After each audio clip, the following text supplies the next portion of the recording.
Bismillah, alhamdulillah, wassalatu wassalamu ala rasulillah wa ala alihi wa sahbihi wa man wala. Assalamu alaikum everyone, and welcome to what promises to be a fascinating discussion with my respected colleague Salman bin Nasir, who is a senior fellow at Ibn Ashur Center and is a graduate and continuing as in his further studies at al-Qura University in Mecca. So today, inshallah, we're going to be discussing some ayat at the beginning of Surat al-Isra. And the background to this discussion, obviously, is related to the tumultuous events and the great pain that we are feeling as a Muslim ummah with regards to the events taking place in Palestine. And at such times, people turn to the Quran for guidance. And we have seen many people are looking at the beginning of Surat al-Isra as having a relationship with the events that we are experiencing today. And I would say that we can all agree that the Quran is a book of guidance, a book which will shed light on events which will take place until the Day of Judgment. And these ayat can certainly be said to have a relation to the events of the 20th century and now the 21st century, with the advent of Zionism, the formation of the State of Israel, and all the tragedies that we have witnessed and experienced since then. The question will be, in what way is this relationship to be established and understood? And how does this relate to the field which is known as Tafsir? That is the scholarly exploration of the Quran, explanation of the Quran in the authentic books, the classical books, and perhaps in modern works. So part of the genesis of this discussion, Shaykh Salman, you'll be aware of this as well. There are lots of people on social media who are sharing reflections about these ayat. And, you know, of course, we welcome that anyone would reflect on the Quran. All we would expect, perhaps, is that, you know, before doing so, especially before sharing something in a public setting, that you would be aware of what are the statements of the Mufassirin throughout history. You don't have to know all the statements of all the Mufassirin, but maybe just one book or so that you might open and see what is the meaning of these ayat before forming a comment on it, which you share with other people. So there's this reflection that I've heard a lot of times, and that's before this year and these last couple of months. And that is to do with how the victory is to be achieved once again in Palestine, how evil and occupation and tyranny is going to be overturned. So people point to a certain ayah in Surah al-Isra, which says, فَإِذَا جَاءَ وَعْدُ أُولَاهُمَا بَعَثْنَا عَلَيْكُمْ عِبَادًا لَنَا أُولِي بَأْسٍ شَدِيدٍ, and to the end of the ayah, which inshallah we will discuss in more detail. But Allah says we are going to send, we sent some servants of ours, عِبَادًا لَنَا. So some of these reflectors, they then say, well, if we want to see the victory again and we want to free al-Masjid al-Aqsa from the occupation that it is under, then we have to become ibad. We have to become true servants of Allah. We have to become true worshippers of Allah.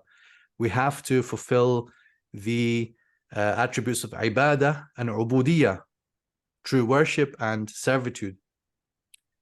So I don't think anyone can disagree with the sentiment of this, you know, this call for us to improve our ibadah and our worship and our servitude.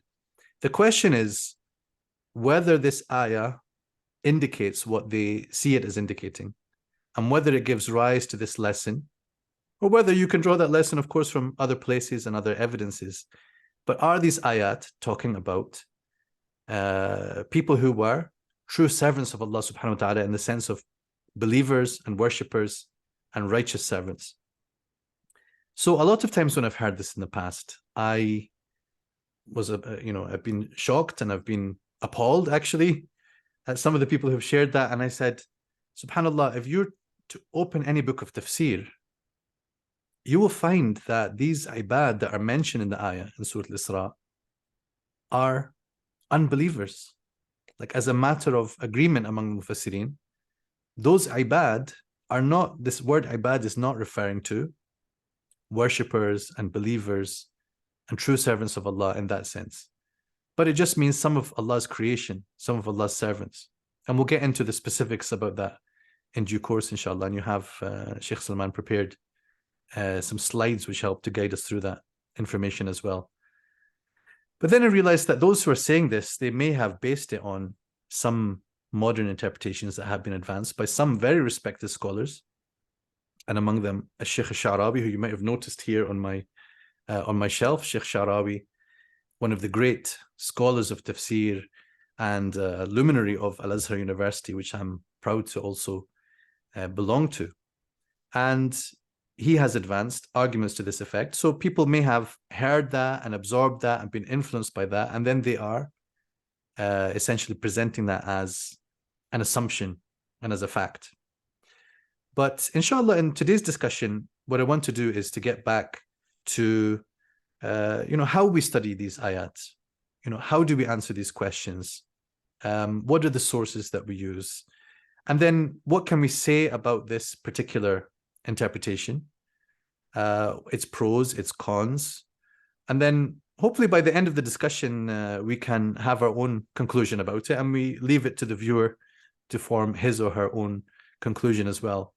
But we certainly have been discussing over the past few weeks, drawing upon sources, looking at what different people have written, thinking and discussing through some of the particulars, and the wonders of Allah's book never cease. So Shaykh Salman, would you like to start us off with some of the slides which can help guide us through this discussion? Yeah. Bismillah ar-Rahman ar-Rahim. Alhamdulillah wa salatu wa salam ala Rasulullah wa ba'd. Assalamu alaikum wa rahmatullah. Let me just...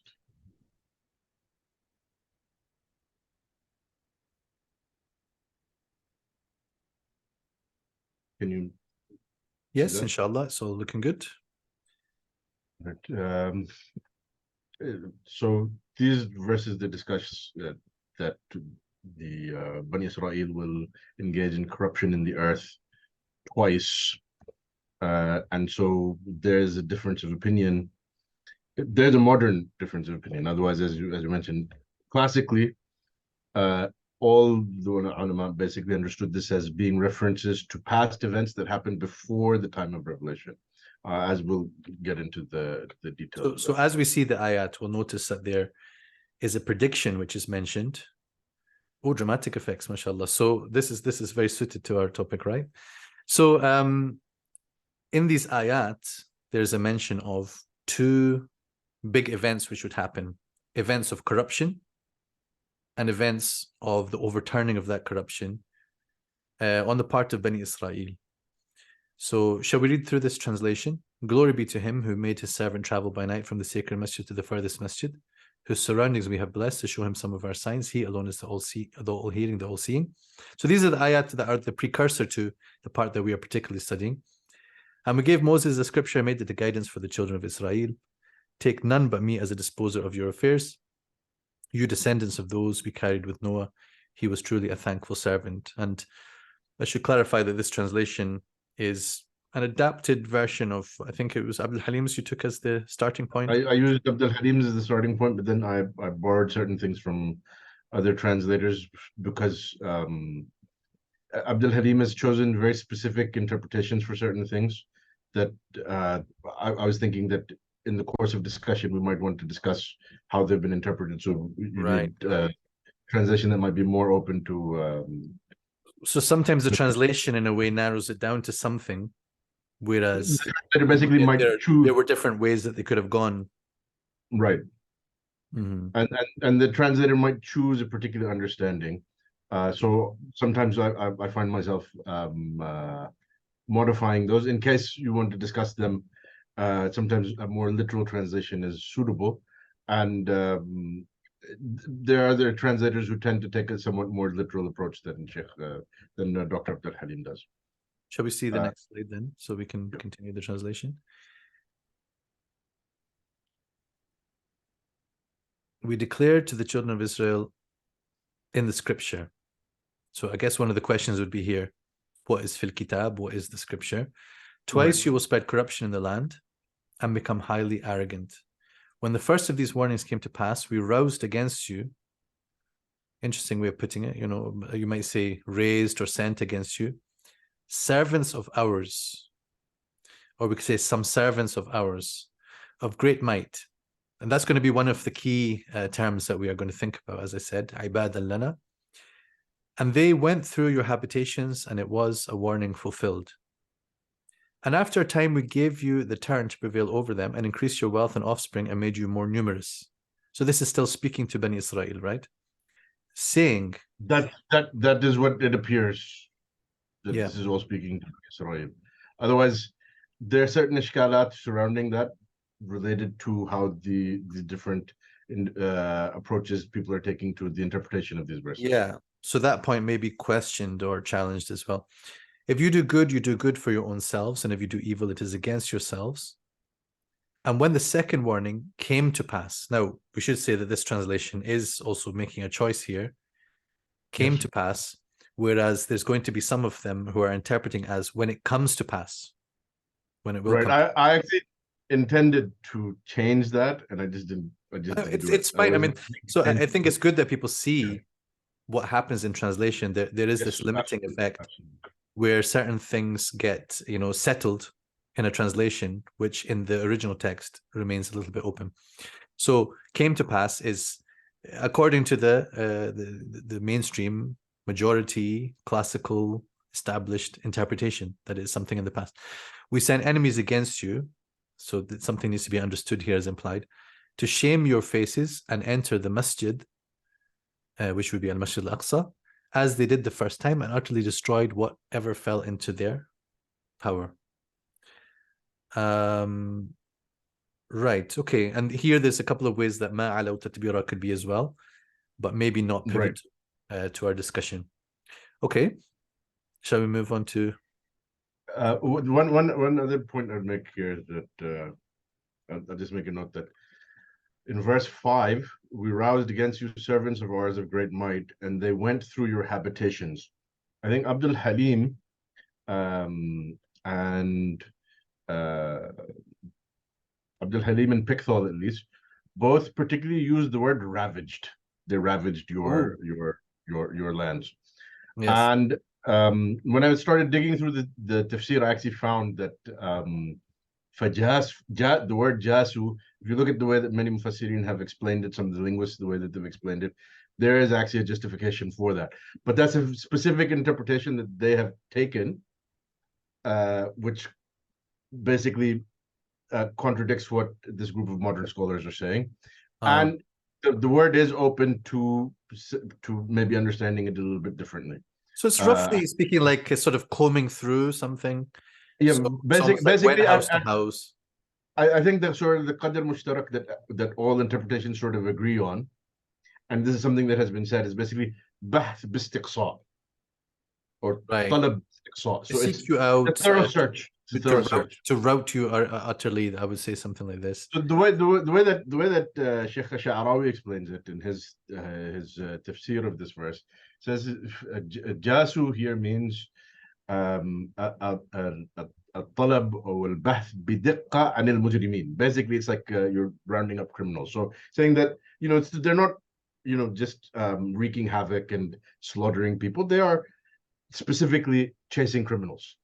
Yeah. Make sure that nobody gets away from justice and. Yes, so he has given it because having seen the way that Muslim classical mufassirin are understanding it, I was interested to see, okay, well, how does he account for that?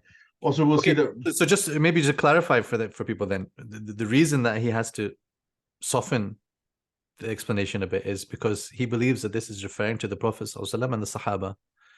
Right. So he doesn't want to attribute to them like being like ravaging hordes, which can be attributed to Nebuchadnezzar or later on the Romans or whatever, the sacking of Jerusalem, right? So if it's understood that this is some various non-Muslim groups or societies, then it can be saying anything about them. But if it's talking about the Prophet ﷺ, then it must be within the bounds of the Sharia that they were acting. Yeah. So we see what's next. Yeah, sure. Let's go ahead. Next. Go ahead. This is a core question, isn't it? Yeah, when did these two instances occur? So this might be a reflection of bias, but the picture I put in the back is supposed to be a painting of the sacking of Jerusalem. I assume this is the Roman sacking of Jerusalem. But that is, if you look at how classical ulama have generally understood it, the second instance, oftentimes this is what it's understood to refer to. Otherwise, if we were to take the modern interpretation, that hasn't happened yet. The second sack of Jerusalem, I guess, has not happened yet. Where they understand it that it means that Muslims will retake Jerusalem. So it's worth noting here that classical mufassirin don't actually agree about what these two instances refer to.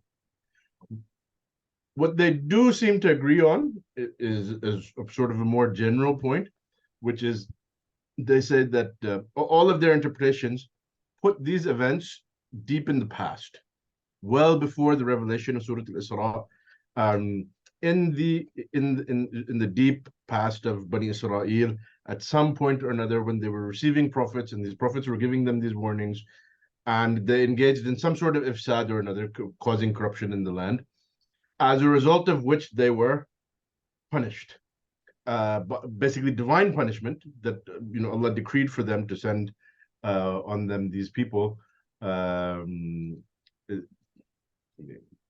out this. Yeah. So I mean, I could ask a question here then to you, because I'd like to hear your answer. Yeah, sure. So I have here, for example, Surat al-Tafsir al-Ma'thur. It's just one volume of it. It's a massive work. Yes. What is it, 24 volumes, or is it more than that? I have here anyway, volume 13 in my hand. Yeah, I think it's 24 volumes, and they've started publishing some addendums to it. Additions to it. So this is based on the statements of the Sahaba, the Tabi'een, Atba' Tabi'een, and it's organized in a way that makes it very useful for researchers to see what were some of the earliest statements. So for some people, they'll be wondering, well, why don't you just go and look at what the Sahaba said, or that the Salaf said in a more general sense, and take that? So what are the perhaps obstacles to just taking that approach? Because you looked at this volume I asked you before we started. Yes, I did actually go through. I went through this, and I actually went through a lot of other stuff. I actually went down a deep rabbit hole while I was trying to prepare the material for this. I was originally thinking of making some sort of chart listing all the different opinions, but it just got to be too much, and I sort of decided. You know what they call it in Arabic for when you're searching online and you keep going? It's a rabbit hole. Yes, exactly. Some people will get that one. So, I mean, I'll give you some examples of some of the challenges that come up. For example, as you're looking through, if you were to go back to Tabari being the earliest Ma'thur Tafsir, and obviously his material is all there in the Mawsu'a that you mentioned, as well as other narrations that he has maybe missed or skipped. Which, by the way, if anyone is wondering, the Mawsu'a, what they did was they took a Durr al-Manthur of Suyuti, which was until recent times the most comprehensive collection of athar for tafsir, and then they collected from all of the sort of musnad works that are available to them today. They collected all the tafsir narrations that were missed out by Suyuti, and added those as well, and that basically is what the Mawsu'a is. So they've in terms of collection, it's a very thorough collection, having collected from many different reference works, but a large team of people basically doing the collection from many references, working for I think the actual publication process took 20 years. I'm not sure how long it actually took them to collect all of it, but because of their desire to be completely thorough, one thing that they've done is that since the book was published, they've published additional volumes saying, well, we're still searching, and we found that in some of these other books that have come out recently, for example, that there are actually some narrations that we missed. So anytime there is anything like that, they publish it in an addendum. Okay. So when you were looking at the right, so with this, one thing that that is an issue that might come up is, for starters, in this particular issue, there's actually a marfu hadith from the Prophet ﷺ that lays it all out in painstaking detail. He mentions that the first time, according to this hadith that is attributed to him, the first time was Nebuchadnezzar. Then after Nebuchadnezzar sacked Jerusalem, Cyrus brought the Banu Isra'il back to Judea based on inspiration he received from God. Then a second king, who in the Arabic is identified with a funny name, but I think it refers to Antiochus IV, who is one of the Seleucid kings. He attacks them again. He pillages the temple, but he doesn't destroy it. And then finally, a third king. So the first one, Nebuchadnezzar, destroys the temple.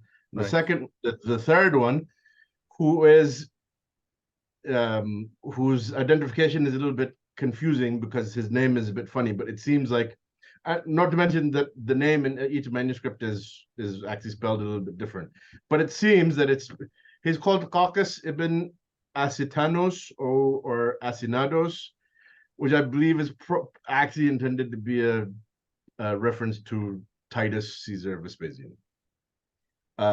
Who is so when you say third, is it understood that like two of these are kind of two of them actually destroyed the temple? Two of them actually destroyed the temple. The one in between, he sacked them, but he didn't destroy the temple. But the hadith mentions all three of these. Okay, but when you said marfu hadith, I don't think you were saying authentic. It's a marfu hadith. I didn't say it's an authentic hadith, because At-Tabari mentions this hadith without any comment. He doesn't comment on it. It's just in a list of reports that he's mentioning. Yeah. Later on, Ibn Kathir says that this is an obvious fabrication. And he quotes his father-in-law, the great Hafiz al-Mizzi, also, who says that this is an obvious fabrication. Because of course, if that were authentic, that would pretty much settle the matter, right? That would be settle the Tafsir, and it would settle the dispute. But a discussion of, is it authentic or is it not authentic? How did they determine that it's a fabrication? That's a bit of a long tangent, not really suitable. But when Sahaba and Tabi'een and so on, so there are the narrations from Sahaba and Tabi'een also concerning this, and there's a lot of confusion there as well. So where would they be getting their information from? It seems we don't have a reason to necessarily assume that they were hearing something from the Prophet ﷺ to explain it. It could be that they had a question and directed that question to the Prophet ﷺ. Maybe some of them did receive an answer, but it's not necessarily recorded and narrated to us. But in terms of what we have got narrated to us, what seems to be, the source that they're drawing there. It seems pretty clear that what has happened is that the Sahaba and the Tabi'een referred to whatever information was available to them from some of the ulama of Ahlul Kitab, who would have had some knowledge of the history of Banu Isra'il. And so you find them mentioning all sorts of things. Some of it is, I think perhaps there's an element of ijtihad there. They're looking through the narrations that are reaching them, or some of the things that they know, and trying to determine what could be possibly the first ifsad, what could be the second ifsad, who could be these Ibad who are intended, who then conquered the Banu Isra'il. So some of them say that maybe the first instance was the killing of Zakaria, and the second was the murder of Yahya, which is a bit strange because if they're father and son, then those would be very close together in time. Makes it even. Ibn Ishaq says that the first was the killing of Isaiah. First is the killing of Isaiah, which there are different reports in the Talmud about Isaiah, how he was killed and what have you. So it's possible. So it seems most likely that is where Ibn Ishaq is taking it from. Ibn Ishaq in his history, particularly for the pre-Islamic history, he does use a lot of Israeli material. So you have another confusion that comes up in this is that some of them say that the Banu Isra'il were responsible for killing Yahya alayhi salam, and therefore, as a result, Nebuchadnezzar or Bukht Nasr, as he sometimes, his name is Yahya spelled wrong. being identified with John the Baptist, typically, right? So Being identified with John the Baptist. there's a So famous John the story Baptist is about his killed, beheading and so Nebuchadnezzar sacks Jerusalem, which is clearly a problem because Nebuchadnezzar is 600 years before Yahya. So, which incidentally, some of our classical historians did actually comment on this and say that this is just wrong. This is just wrong. Right. It can't be So, this. this is, it's a very good illustration of the fact that some of the earliest tafsir is based upon speculation. And I don't say that as a slur in any way, shape, or form. It's just they are mufassirin as well. Maybe some of their students are asking them, and that person is a tabi'i or even a sahabi. What do you know? What can you say about this? And they would reach for the best information that they have. If they didn't hear something from the Prophet ﷺ, then they don't have something that is necessarily authoritative, but they might find something that they have a reasonable trust in. We heard this from some people who heard it from the Ahlul Kitab. And this is some information that I'll pass on to you. I'm not claiming it is the only answer or the final answer, but maybe this answer will help. So they would pass it on.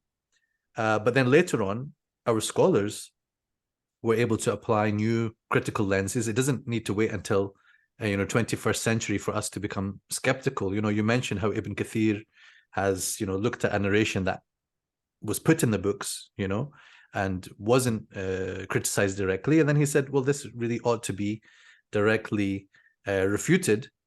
But it's good in a way that this material was recorded, because even if it's not authentically from the Prophet ﷺ, and we're pretty sure that it isn't, still it might record something about an understanding or some theories that circulated at that time. So it becomes useful information from the perspective of the history of tafsir, sure, but also even for things that might help us to understand the ayah in one way or another.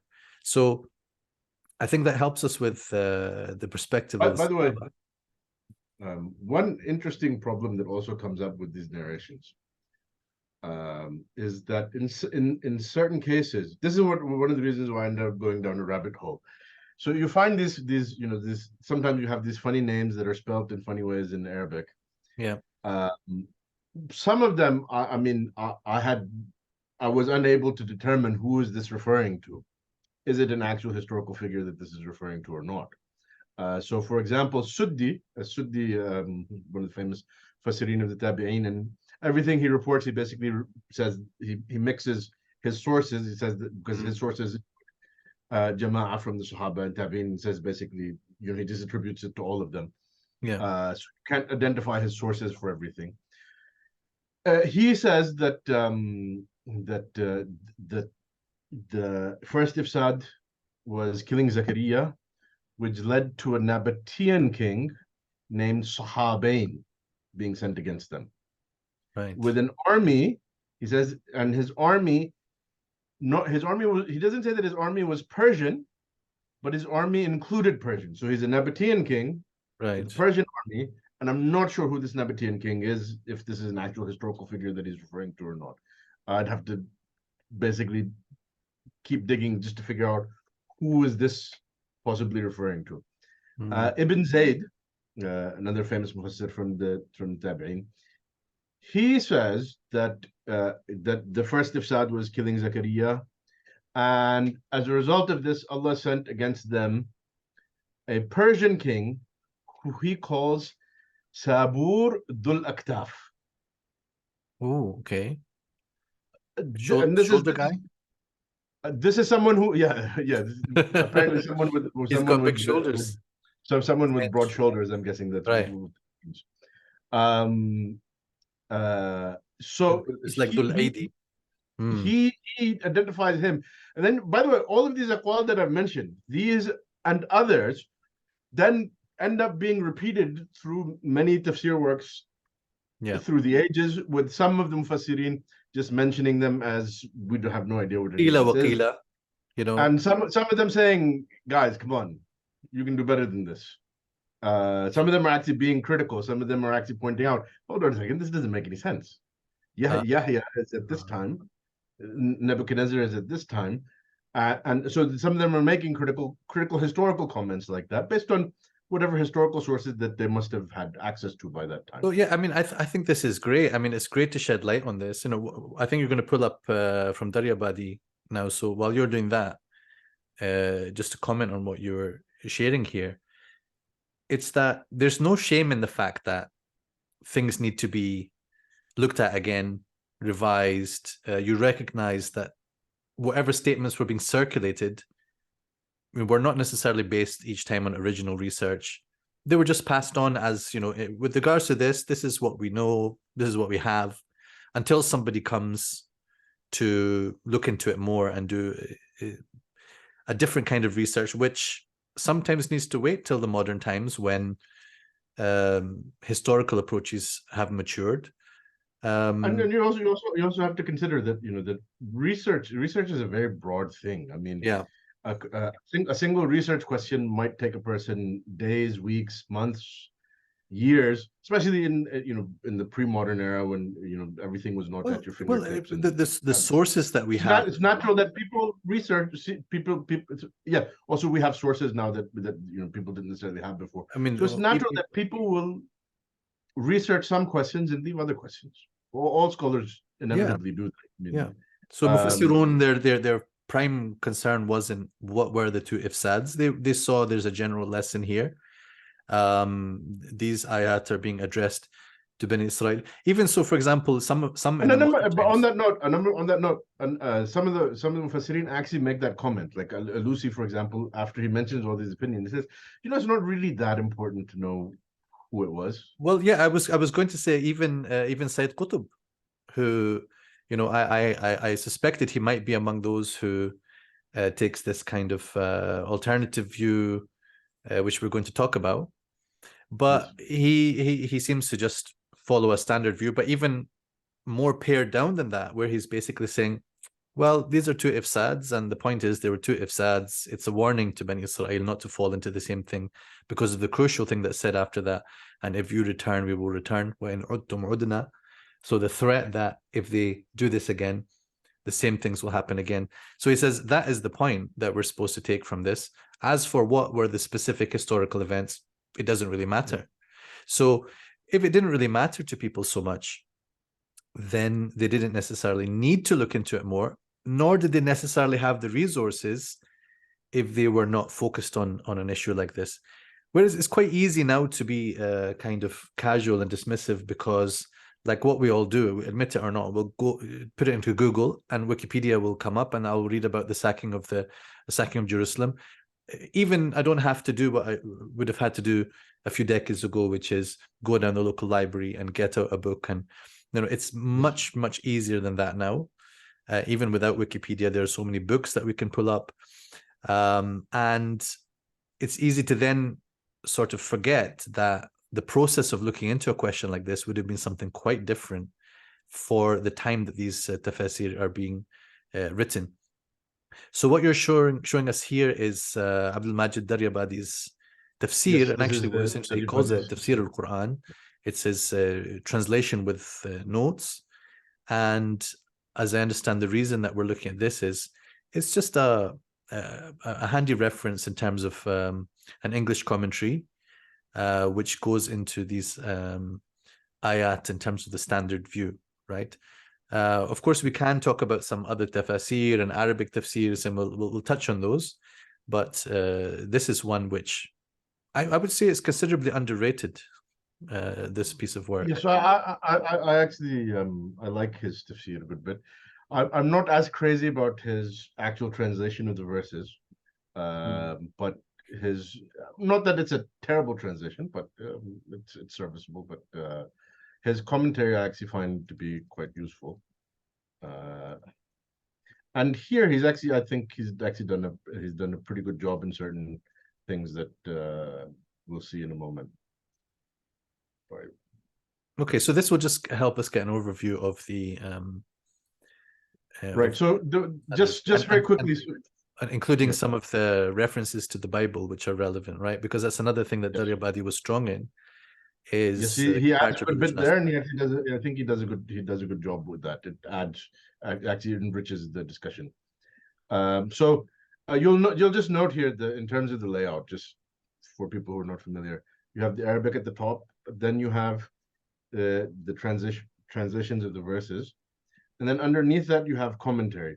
And you'll note here, sometimes what he does is he has these brief comments that he's put between parentheses, like you see here. And then that is a comment on something that is in the verse. Oftentimes it might be a linguistic comment or explaining some ibham or something like that in the verse. Afterwards, then he has additional commentaries explaining what he's just explained, if you like. Right. So that basically is just, for those who are not familiar, that's the way it's Like set matan, up. sharh, and hashia in the classical. Yes, something like that, and what he's done here is, this is the actual verse that he's translating. It starts with the word subhan and ends with al-basir. That's the way that's set up. Okay, so I'll just sort of skip ahead. It says, and we gave Musa the book and made it a guidance to the children of Israel. Take not beside me a guardian. And so there he has actually a biblical reference. So he says that, okay, well, we gave Musa the book and we gave him this instruction. What are some possible verses that sort of fit that? This is not necessarily immediately relevant to our discussion here, but he's pulled out these verses from Exodus and also some verses from Jeremiah. I'm the Lord thy God, thou shalt have no other gods before me, thou shalt not make unto thee any graven images. Thou shalt not bow down thyself to them, nor serve them, for I, the Lord thy God, am a jealous God. In other words, the idea of Tawheed, la tattakhidu min duni wakila. Obviously, this is the famous commandments. So now coming to so that was the first mention of the book, which is the book, giving the book to Musa. Then you have the discussion on and we decreed for the children of Israel in the book, so second book. The book may refer to any of the revelations given to the Israelite prophets. So this is actually an interesting point, because you actually have a lot of the classical mufassirin who said this is the Torah. And Right. one of the issues is some of them, they say this is, like Tabari, for example, said this is the Torah because it's already been mentioned, and this is the Torah that was given to Musa alayhi salam. So being very specific. Some people say the Torah, and I think they actually mean generically the books of the Banu Isra'il, and they don't necessarily make what was typically now called the Hebrew Bible or the Old Testament. Yes, depending on who so you they ask. sometimes they subsume those things under that. Here he's not the only one, but he has made that, he's been clear as to identifying what is intended, or at least according to him. This construction known as the Old Testament, they divide it into what they call the law, the book, and the books and the prophets, Ketuvim and Nabiyim, right? So Yes. we have the Torah, which is typically identified with the 5 first books. Yes, you have they say these are the ones from Moses. But then you have the writings and the prophets. So this may be referring to the things of the prophets. Right. So here he says the book may refer to any of the revelations given to the Israelite prophets. This is based on the idea that kitab here is for jins. But once he brings up John and Jesus, now we are in quote-unquote New Testament territory. We're in the New Testament, yes. He says probably here it refers to the prophecies of Jeremiah, John, and Jesus. On them be peace. But the reference may also be to Leviticus and Deuteronomy, which are from the Torah. From the first 5 books, yeah. From the first 5 books, which are traditionally attributed to Musa alayhi salam. So then, you shall surely commit evil twice in the land, and you shall rise very high. Rise very high is a bit of a funny expression. I think it's not the best translation there, but sounds kind of positive in a way. Yeah, it does. I don't think he doesn't. I don't think that's what he intends, but it's a sort of a very a sort of an overly literal approach, if you like. It works just about as a literal translation of ta'alunna uluwan. Not so much the idiomatic aspect of it. Yes. So he comments here, the allusion may be to the well-known destruction of Jerusalem, first by Nebuchadnezzar in 586 BC, when the Jews were carried off to Babylonian captivity, and next by the Romans under Titus in 70 CE. So this is what he has identified as what he feels is the most likely candidates for those 2 instances. Okay, so this. So of course, So if this is you very just- important. This is very important to understand what he's doing. Yeah. Alawtum uluwan kabira, he says you shall rise very high. That is in rebellion and will sin against God and man. So Right. that's a parenthetical comment on his translation. So you have to sort of read its translation with those parenthetical comments, but the structure is a little bit awkward this way. So just before we come to this, I mean, he says Jeremiah, and then he says John and Jesus. Now, a problem for this is John and Jesus are coming after the first event here. So how could it be? Right. So so what he understands is قضينا إلى بني إسرائيل في الكتاب لتفسدن في الأرض مرتين, is that these are different decrees that Allah has made, not that Allah decreed in one place لتفسدن في الأرض مرتين. So in other words, this is like a sort of a summation of what is in the scriptures that were revelations that were given to them, not a literal quote. Okay, I mean, I don't hate it. I think in any case, that's his approach. What's important is always like when something, when you throw up an objection to something, that you should have at least thought it through, and then you have an account for, okay, but this is how I see that. If you didn't even think about that problem, then there's a big problem, right? That if you didn't even realize that there is a potential wording problem, for example. Yes. So then he says, the book of Jeremiah and the Bible is full of forebodings consequent on the rebellious disposition of the Jews and their deeds of impiety. So that now these are quotes that he's using from secondary resources about biblical history. I mean, I could actually find the references. He's explained what all the references are in the introduction of each volume. So he quotes, the followers of Nebuchadnezzar massacred the inhabitants of Jerusalem, the priests and the people, old and young, women and children, were attending school, even babies in the cradle. The feast of blood at last shocked even the least of the hostile heathens who ordered to stay in this wholesale. Yeah. Okay, so then he says the rabbis have assigned various causes for the Babylonian exile.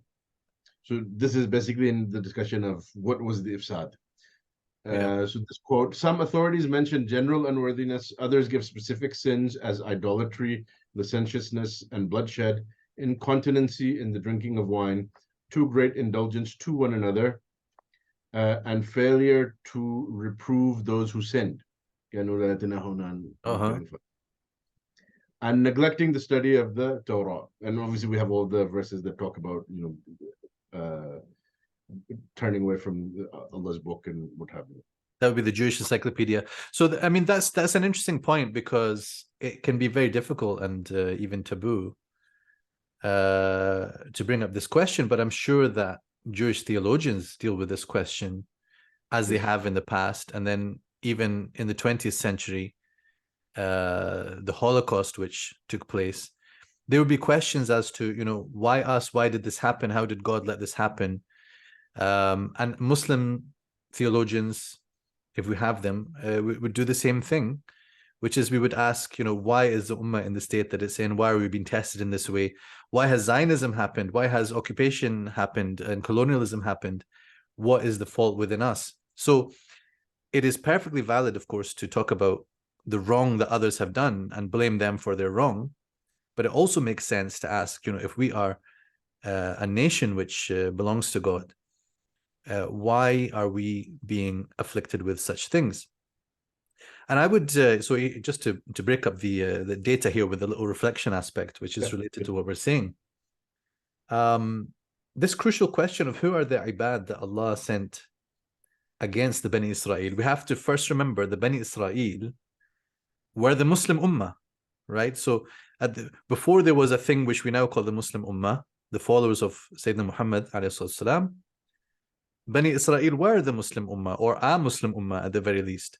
And Allah tells us all about how He favored them and chose them and preferred them over other nations and gave them extra responsibilities. So let's not think of the Bani Israel purely as an external thing or something to see as our rivals, but rather understand that they are our presidents and our, what do we say? Our antecedents and our predecessors in this rule. And then we understand that the coming of the Quran and the final Prophet ﷺ has then passed this siyada, this sort of dominant rule as a Muslim ummah to this final community of believers. But the important thing is then, if Allah subhanahu wa ta'ala is indicating that He was going to send against His believing community, He's going to send against them some unbelievers to ravage them, according to that translation we saw. And then He calls them عباد لنا, some servants of ours. It's as if He is saying, in the standard view, that when you, who were supposed to be the believing community, have failed in your duty, and you have become arrogant, and you have turned away from the commandments, and you have spread corruption in the land, then we bring some others who are not even believing in me, and we sent them to destroy you utterly and to knock you down some pegs and to put you in your place. So see how the ibad of Allah can be used against the ibad of Allah. The so-called worshippers and believers are destroyed by the ones that, as Allah says, وَمَا يَعْلَمُ جُنُودَ رَبِّكَ إِلَّا هُ, that no one knows the forces of your Lord except He. So those junud can be from inanimate objects, and they can be from unbelievers. And indeed, Allah can destroy some unbelievers or some wrongdoers by means of other wrongdoers. So I think there is a profound lesson in these ayat with regards to the situation we are in. Ya ibad Allah. And hopefully with my ishara, with just the brief idea that I'm sharing, you get the message that I'm trying to draw attention to. On that point, this is a very fascinating point that Daryabadi has managed to dig up. It says, we raised against you bondmen of ours. And then he references footnote 19. That is, as God's instruments in carrying out His wrath. Then he says, in the Bible also the epithet, my servant, is applied to Nebuchadnezzar. Jeremiah chapter 25, verse 9. So this is very interesting. I actually looked up Jeremiah. And this is, let me just read the translation to you of the verse. Please. I will summon all the peoples of the north, and my servant Nebuchadnezzar, king of Babylon, declares the Lord. And I will bring them against this land and its inhabitants, and against the surrounding nations.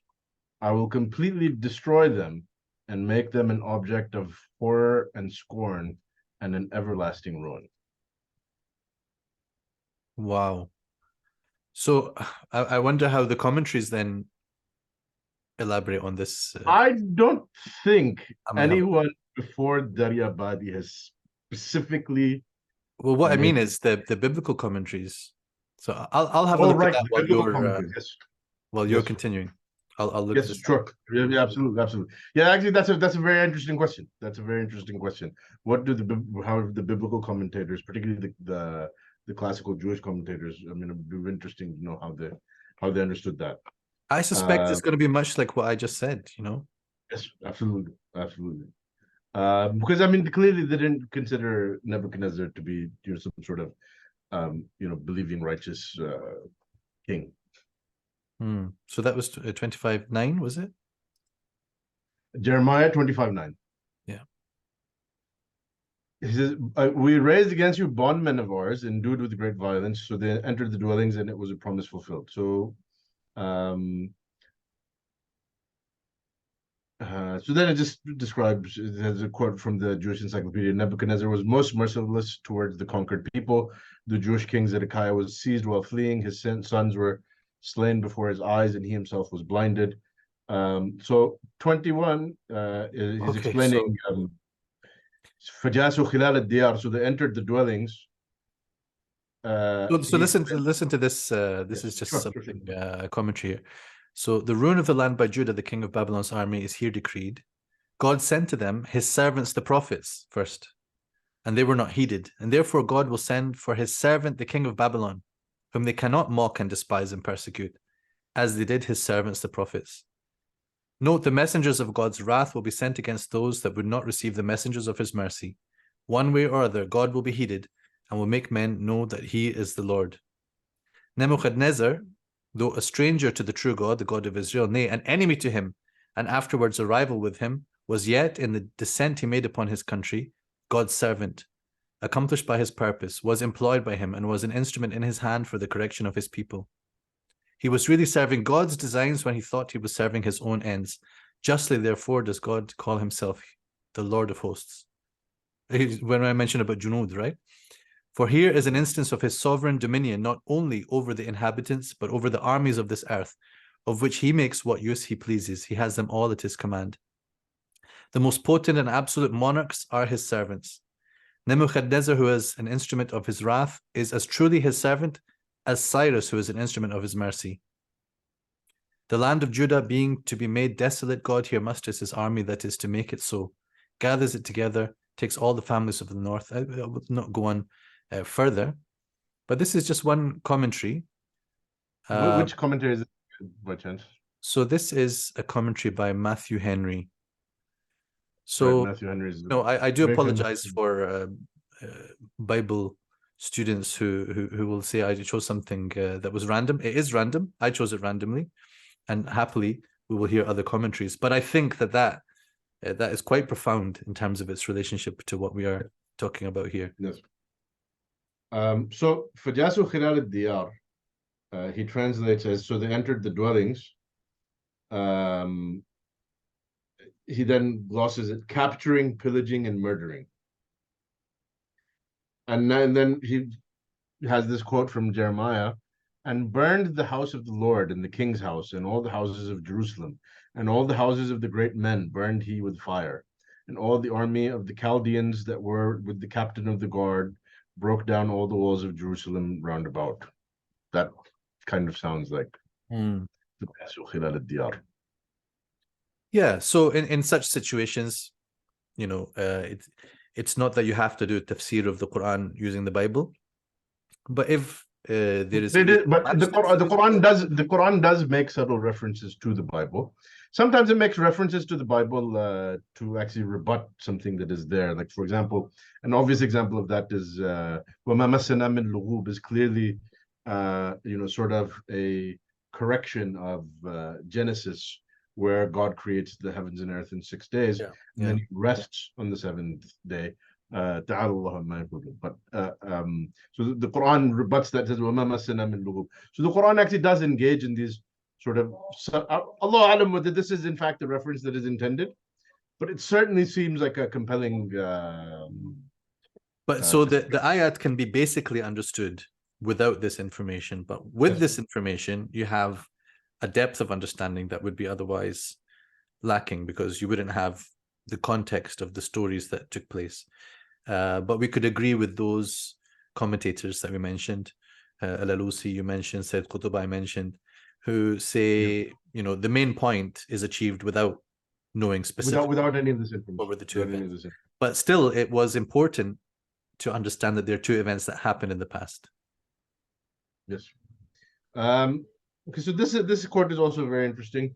He said, وَكَانَ وَعْدًا مَفْعُولًا. He said this was a promise fulfilled, given through the prophet Jeremiah. Again, this is his gloss on the verse. And he quotes from Jeremiah, and this whole land shall be a desolation and an astonishment, and these nations shall serve the king of Babylon 70 years.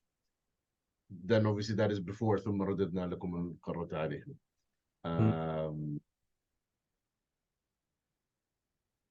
So on that verse, she actually has, let's see, this is 25. Thereafter we gave you a return of victory over them, and we supported you with riches and children, and we made you a numerous concourse. I'm not sure what that numerous concourse means, but so that particularly, we supported you with riches and children. Again, he's looking for references. Says, we let you prosper, i.e., we let you prosper for a long time after your return from captivity, about 520 BC. As regards the property, now this is quoting, I think this is Ezekiel, not Ezekiel. Izzuddin. Ezekiel. Yeah. This is the number of them, 32. So it's a list of treasures that they brought with them when they came out of captivity. Maybe that reference is not. Then there's another reference from Ezekiel about their number.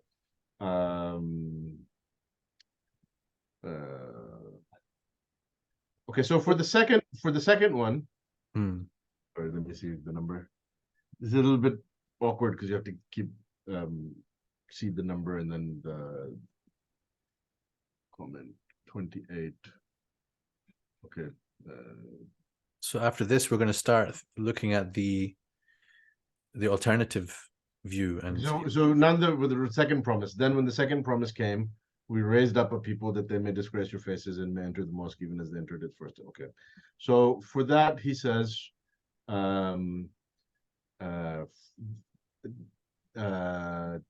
he gives this reference from the New Testament from Matthew. Behold, your house is left unto you desolate. And then there's this other one also from Matthew. There shall not be left here one stone upon another that shall not be thrown down. Then he gives references to Mark, Luke, the number of references from Luke. Yeah. So sometimes you get these books also, they might be written by non-Muslims as well, where they'll kind of put in any reference that might be the least bit relevant from the Bible. And it's not necessarily to say that this is taken from the Bible or referring to the Bible, but just, it's something that you might look at as a cross-reference. But sometimes they do want to suggest that there is some borrowing going on with every phrase, and it can be overdone. With every word, yeah. Yes. But there's no harm in being able to look at things in order to make an assessment each time. Like, how relevant is this really? So, by the way, on this reminded me, we have many of the Mufassirin, starting from the time of the Salaf, saying that one of the two ifsads was the killing of Yahya. What's interesting is Josephus, Flavius Josephus, the famous Jewish historian. I think many of our readers will not be familiar with him, but you can Google him. He's one of the most important historians of the Jews. He is from the period of the revolts against the Roman, some of the Jewish revolts against the Romans, particularly the war that ended in 70 CE. He was actually a participant in that war, and he was taken captive, and then later on he goes to Rome and becomes a famous historian there. So one thing that's interesting is that in his famous history, he has a couple of books, but one of his most famous books is known as the Antiquities of the Jews, or in other words, it's the Akhbar al-Yahud, if you like. Ayyam al-Yahud. Maybe. Or Ayyam al-Yahud. Ayyam al-Yahud. I believe he mentions this notion. He said that this idea was there, that this was in fact divine punishment for the killing of John the Baptist. So in the process of Mufassirin, starting in the time of the Salaf, asking around, what could this ifsad be? Is it possible that one of the sources that they were taking from was someone who was privy to Josephus himself, or privy to what Josephus had said, because perhaps this was an idea that was around. Although I suspect not, because I don't think that other than Josephus, who was from that time period, that other surviving Jewish sources up until that time, Allahu A'lam, would have been particularly very sympathetic or friendly towards Yahya. So, right.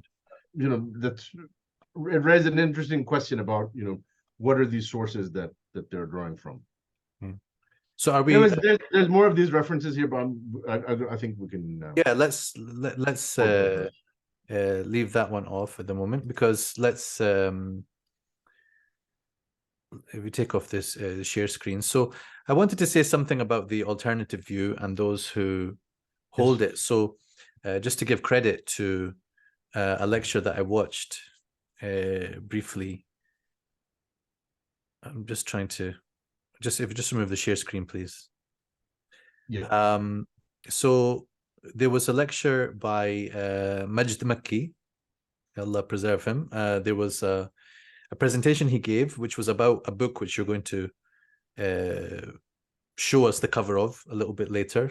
What's the name of the author? Something Dawla? Muhammad Ali Dawla. Muhammad Ali Dawla. So he was presenting this book, which is, an extended argument for the standard opinion, for the classical opinion. But in the course of that, Sheikh Majd mentioned that there are a number of figures who have had this alternative view. Do you want to bring up? You have a slide with a list of names. Yep. So there are a number of scholars who had this alternative view. And what's interesting is a number of them are teachers of Sheikh Majd, and even the people who responded to those scholars are also teachers of Sheikh Majd. So it's nice to see that, we have scholars amongst us who are connected with the individuals and personalities and scholars who have written about these things. What's interesting is that when I was looking into this, I couldn't find any article in English, certainly, that was written about this subject. And I say that because I was curious that perhaps some Western academic has looked into this debate, and maybe they have and I couldn't find it. Maybe someone will watch this video and do it. So just give credit to the video. That's fine. I don't mind. You can take the idea from us. But it's a very interesting debate that has been around for a number of years. And although the late Shaykh al-Qaradawi rahimahullah is pictured here, he's actually on the opposing side. That is to say, he supports the standard opinion. But next to him is Shaykh Abdul Mu'izz Abdul Sattar, who is perhaps the first that we know of who has written about this. But perhaps the most famous of them is Shaykh Muhammad Mutawalli al-Sha'rawi. And then there are others who have popularized this view in their writings. Salah al-Khalidi is mentioned here, rahimahullah, as well. And in addition to this list, I could mention Fadl Hassan Abbas as well, and various others.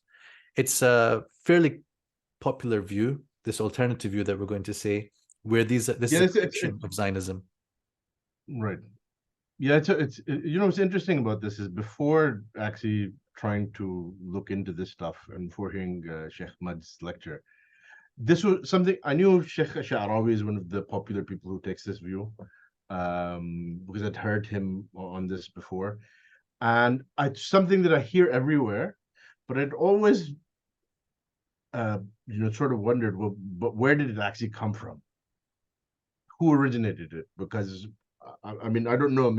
I thought maybe a Sha'rawi is the one who originated it, because I don't know of anyone, important from before him that I'm aware of who said it. But again, that's because I didn't know. I hadn't actually investigated any of this.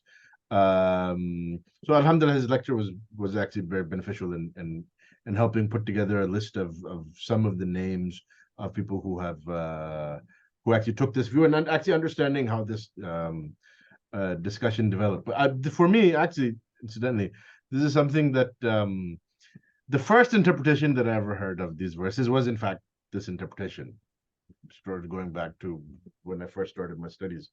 So I mean, it's everywhere. I'm thinking back in my youth, reciting these ayat and just having this immense emotional feeling that this is talking about something that's going to happen. Because I probably have also imbibed that view as well. There's a certain emotion where but I think this is a great case study for how the events of time affect interpretation. And of course, there's a fundamental question about the validity of reassessing tafsir. And I would say both of us are on the side of the general validity of reassessing tafsir. We can debate the particulars of that. Many people would not be. So if you're of the view that the Salaf's tafsir is 8, then you should absolutely reject all of these, but then you would face other problems that you alluded to earlier, that maybe what the Salaf have actually presented doesn't give you a firm conclusion as to the interpretation. But if you are taking a general traditional view, then also you would say tradition has settled on this. It's a matter of ijma'. It's a matter of consensus. You can't overturn that. I'm actually far more open than that. I would be ready to overturn certain types of interpretation. It really depends on some specifics as to what it is that you're interpreting. You know, it can't be what is salah, for example, or maybe salah is something completely different from what we ever thought it was. That's not going to fly, because Allah subhanahu wa ta'ala would not have left this ummah in that kind of misguidance and not knowing what salah is, and it can be overturned. So, but in a matter like this, you know, obviously some of these scholars are taking the view that, okay, earlier scholars thought that this is two events mentioned in the past, but we need to consider that it could be events in the future. So then they're making their arguments, and those arguments can be assessed on their own merit.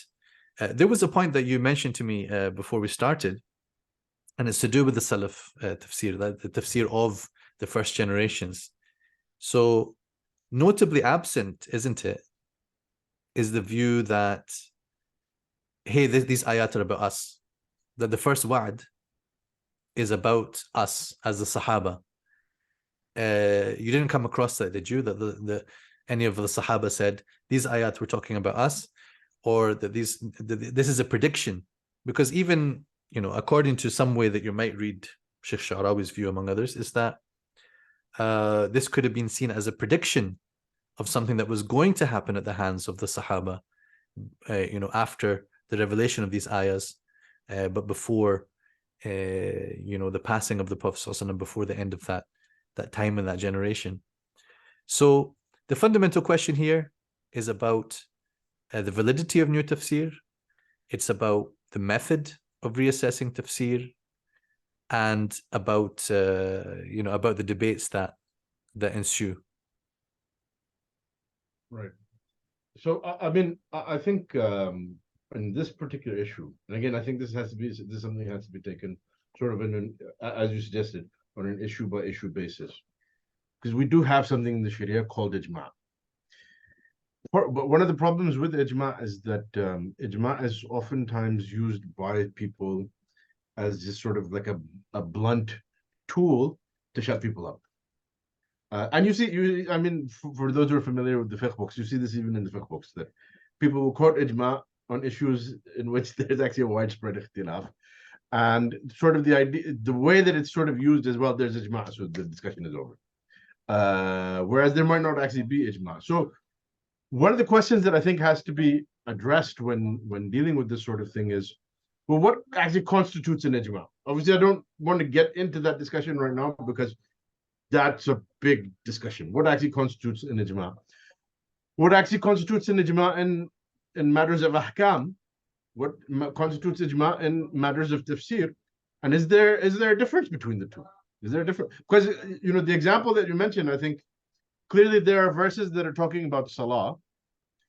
No one can come along, and there might be particular instances where the word salah is used, and maybe, you know, people say actually this is referring to dua in the general sense, but nobody can come along and say, well, aqimus salah doesn't mean, you know, establishing the five prayer. The thing that we all know, basically, that it's a matter of certainty. And so there's sort of, I think you could say, the way that you could look at this is, there's sort of a hierarchy of issues that are extremely fundamental to the religion, some more fundamental than others. So, you know, you have salah and some of the basics of our faith at the very top, and underneath it you have things that are also, you know, very famous and well known, and so, you know, if someone were to come along and give some wacky explanation of tayammum, or of wudu, or even of something that is, you know, sort of fundamental and well known,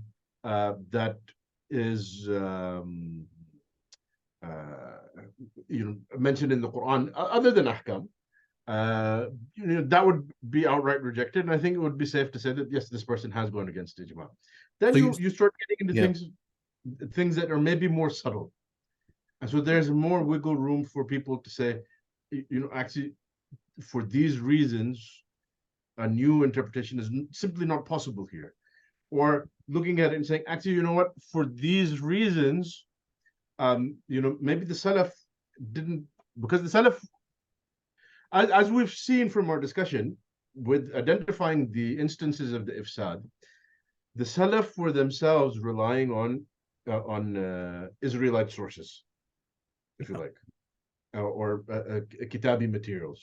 Because they're mentioning Jeremiah, they're mentioning Isaiah, they're mentioning Yahya and Zakaria and Bukhtanasar and Sabur Dul Aktaf and Sahabain, Malik al-Nabt and all these. So they're using different historical sources that are available to them, which obviously, I think it goes without saying that Ibn Abbas and the Sahaba and majority of the ulama of the Tabi'een, with a few exceptions, such as Wahab ibn Munabbih and Ka'b al-Ahbar, who were actually, formerly a Jewish rabbi and formerly a Christian scholar, who were actually quite learned in their respective traditions.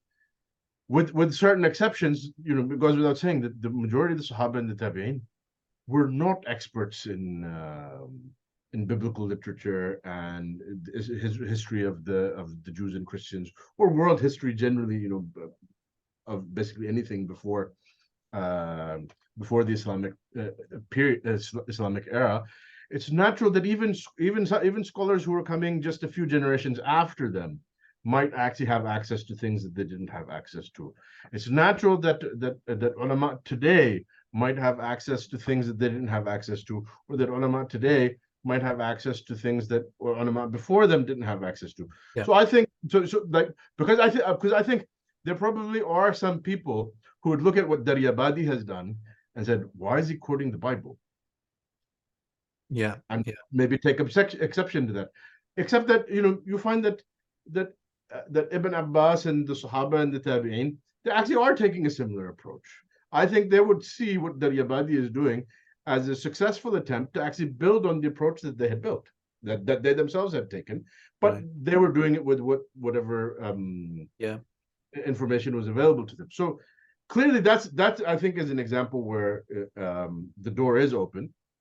Yeah. With this other interpretation, the interpretation that the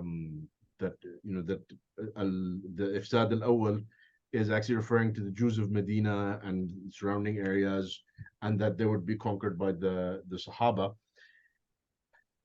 I wouldn't necessarily say that this is going against ijma, but what I would say is that it is sort of a glaring.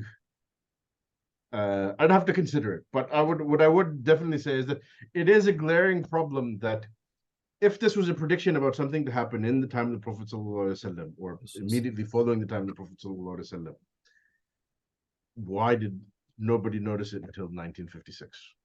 That's right. That is actually a problem with this. Right. So I said this to kind of underline that we're not coming from a hardline perspective of, nothing can be reassessed. So we're open in principle to that.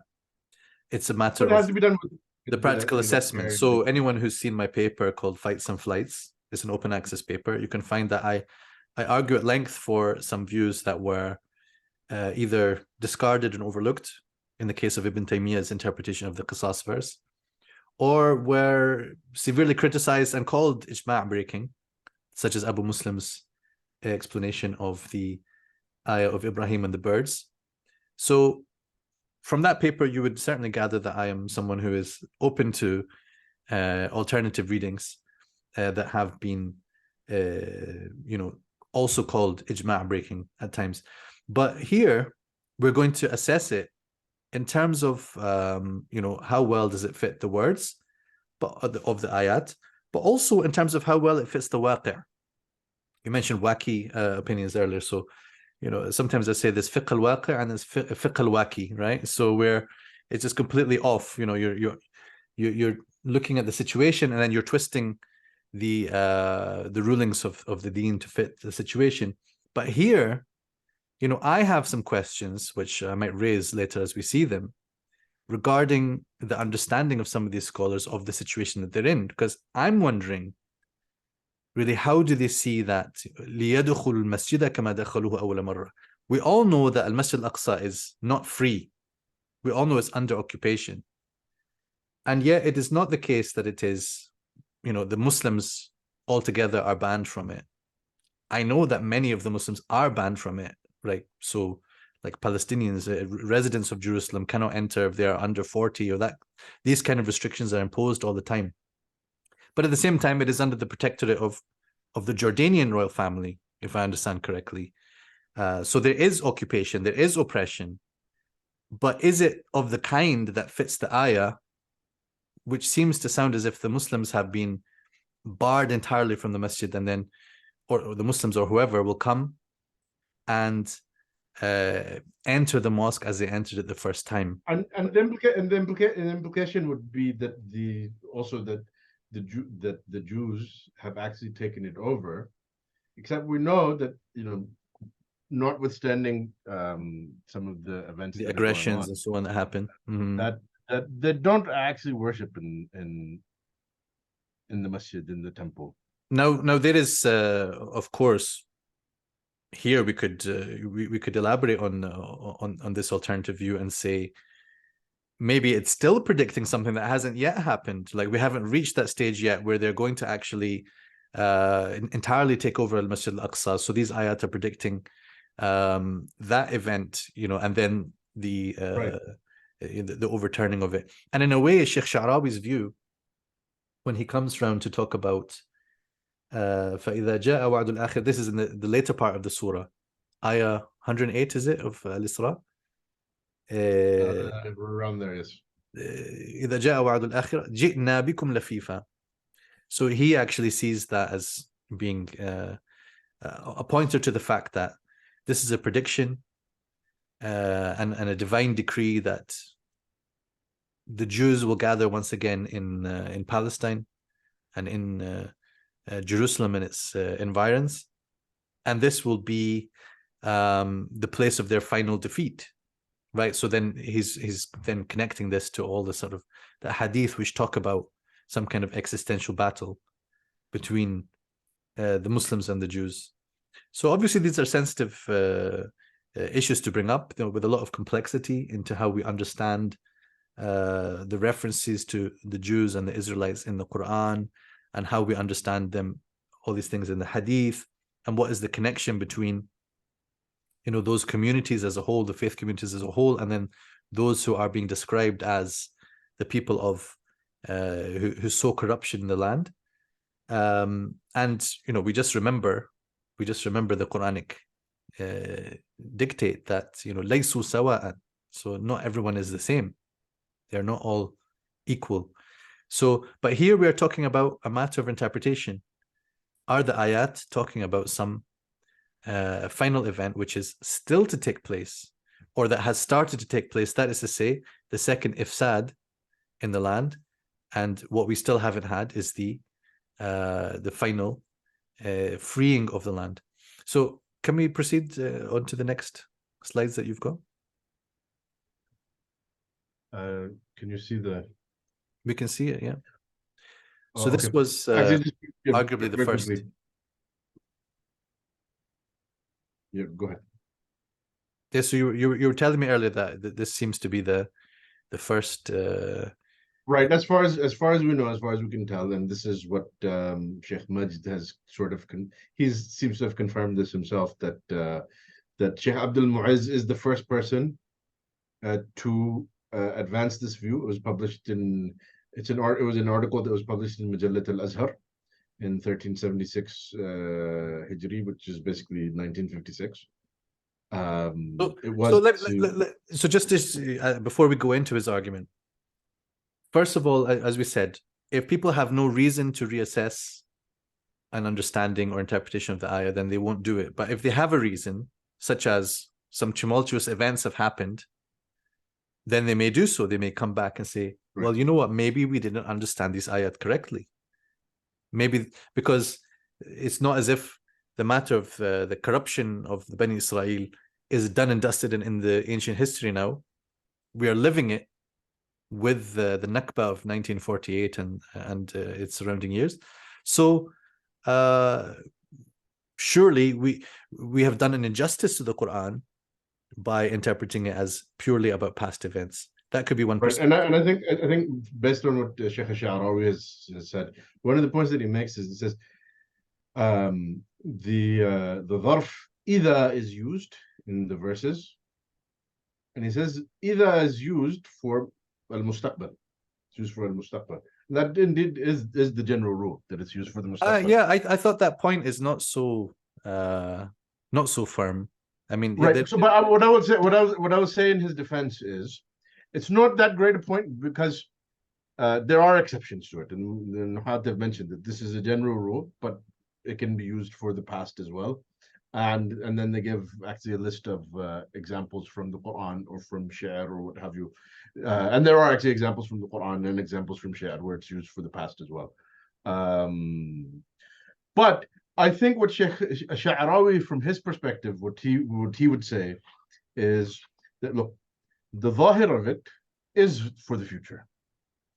And past scholars may have had a compelling reason to not go to the zahir, which was that they were aware of these past cases of ifsad. And at that time, the Jews were, completely subdued, scattered. Who would, there wasn't really, they perhaps did not have any expectation that they're going to come around again and do something of the nature that that was done. Certainly, after the Futuhat, the Fath of Sham in the time of Umar radiallahu anhu, at which point in time the Jews were nowhere around, who would have connected the Jews to Al-Masjid al-Aqsa. But now, having seen what has happened and going back and seeing that the zahir of the verse suggests al-mustaqbal. Okay, maybe. But may I say, in not defense of Shaykh Sha'rawi, right? So in the first place, we decreed to Banu Isra'il in the book, you will. So when the first promise happens and when the second promise happens, so all of that can still be seen as future, but a future which was spoken about in the past and then it happened. You get my point, right? So even if we see, even if we take the linguistic point about idha, but then it is talking about a prediction that was a prediction. In la tufsiduna fil ardi marratayn, we all understood that was a prediction. And so there's no need to sort of think about this is a prediction that is still standing. But I wanted to... what he said was فَإِذَا جَاءَ وَعْدُ أُولَاهُمَا, means it hasn't come. At the time of no, but at the time the prediction was made in the kitab. So for him, al-kitab. No, but that's fine. I mean, you can read it in more than one way. I'm just saying I don't find it was like a. No, obviously, it's his reading is far from being a decisive reading. But I wanted to raise a point about the waqi'. The verse possibly is open to be explored from that angle, and so maybe he thought that because they hadn't seen the ifsad that is going to happen, it just was not on their mind that there would be a second ifsad to come, and so they started looking to the past. So here is a question about Shaykhuna Muhammad al-Tahir ibn Ashur, right? So obviously our center is named after him. We greatly value his tafsir, and we're working to make his tafsir available in English as well. So having looked through his discussion, there's a lot of value in that, but there was a glaring kind of absence of something, wasn't there? Yes. So we're not going to go through it now, but reading through it, he just basically didn't mention Zionism at all. So he discussed the ayat as if he has written this in the 17th or 18th century, this tafsir, and there was no indication that any of the waqi' around him, and he was in Tunisia, of course, but not so far from the events of the Muslim world, that any of the events around him were upsetting in any way the interpretation that he was giving, even to the extent that he was kind of saying, and after this day, there would be no dawla. And I think by dawla, he didn't mean a state as such, but he just meant no I'll dominance. tell you Okay, that's fine. But the general point I'm making is there would be no such dominance for the Jews. I think he said فَلَمْ يَكُمْ لَهُمْ مُلْكٌ. Okay, forever and ever, amen. While he was writing this, the state of Israel has been declared, I'm pretty sure, its independence. We were having a bit of debate on when did he maybe write this, or, but you know, when he's publishing it, this surely needed revision. But I don't think even if it was just before 1948 that it was not seen that this was happening, and it probably was after 1948. So, and I'm not sure actually that it was after 1948 because he completed his tafsir in 1973. No, I mean he died in 73. No, sorry. He died in 1973. I think he completed it in 1960 something. The exact date that he completed it is mentioned. But still, so a lot of these reinterpretations happen after 1967, when much greater ingress happened. Sinai got taken. Abdus Sattar starts in 1956. Well, there you go. So how is it that Abdus Sattar is seeing something? So I think right. So the thing with Shaykh Ibn Ashur is that he wrote his tafsir over 40 years. There's probably a lot of things that he just didn't go back to. So I think that's the first element. Even I think it was actually being published piecemeal. When it was first published, it was being published juz at a time. And then later on, you have the later prints that are happening in the 70s and 80s where they're actually publishing the whole book together. But it's I actually suspect that he actually might have written this before that, because I think he finished somewhere around a decade before he died. Yeah. He wrote it over 20 years, so that would actually possibly put Surat al-Isra somewhere before 1947. And the other thing you have to consider is, yes, Zionism was on the rise, but in 1947, when the UN interjected into the situation and gave a decision that gave the Jews over 50% of the land, their population was still only 33% of the population. So he very possibly did not think that was something that was going to happen. I suppose my point is probably a bit like when people say, like, why did Imam Ghazali not write about the Crusades? Or it's an intriguing question, but maybe one that we don't have the power to answer, or necessarily. I mean, it could be that also in other of his writings we could find out what he was saying about all these events. Yeah. That's inshallah something we'll follow up with, bi'idhnillah. Right, shall we get into the arguments? And let's just do this as brief as we can, because I think we're getting on a bit with our time. Can we actually take a pause? I need to pray. Okay, one moment. Okay, so we're fresh back after prayer, alhamdulillah. Let's go on to Shaykh Abdus Sattar's argument in brief. Okay, so I've tried to sum up his points as briefly as possible. Firstly, he says, the verses that were revealed in Makkah where the Banu Isra'il had no presence, and hence the verses should not be seen as an address to them.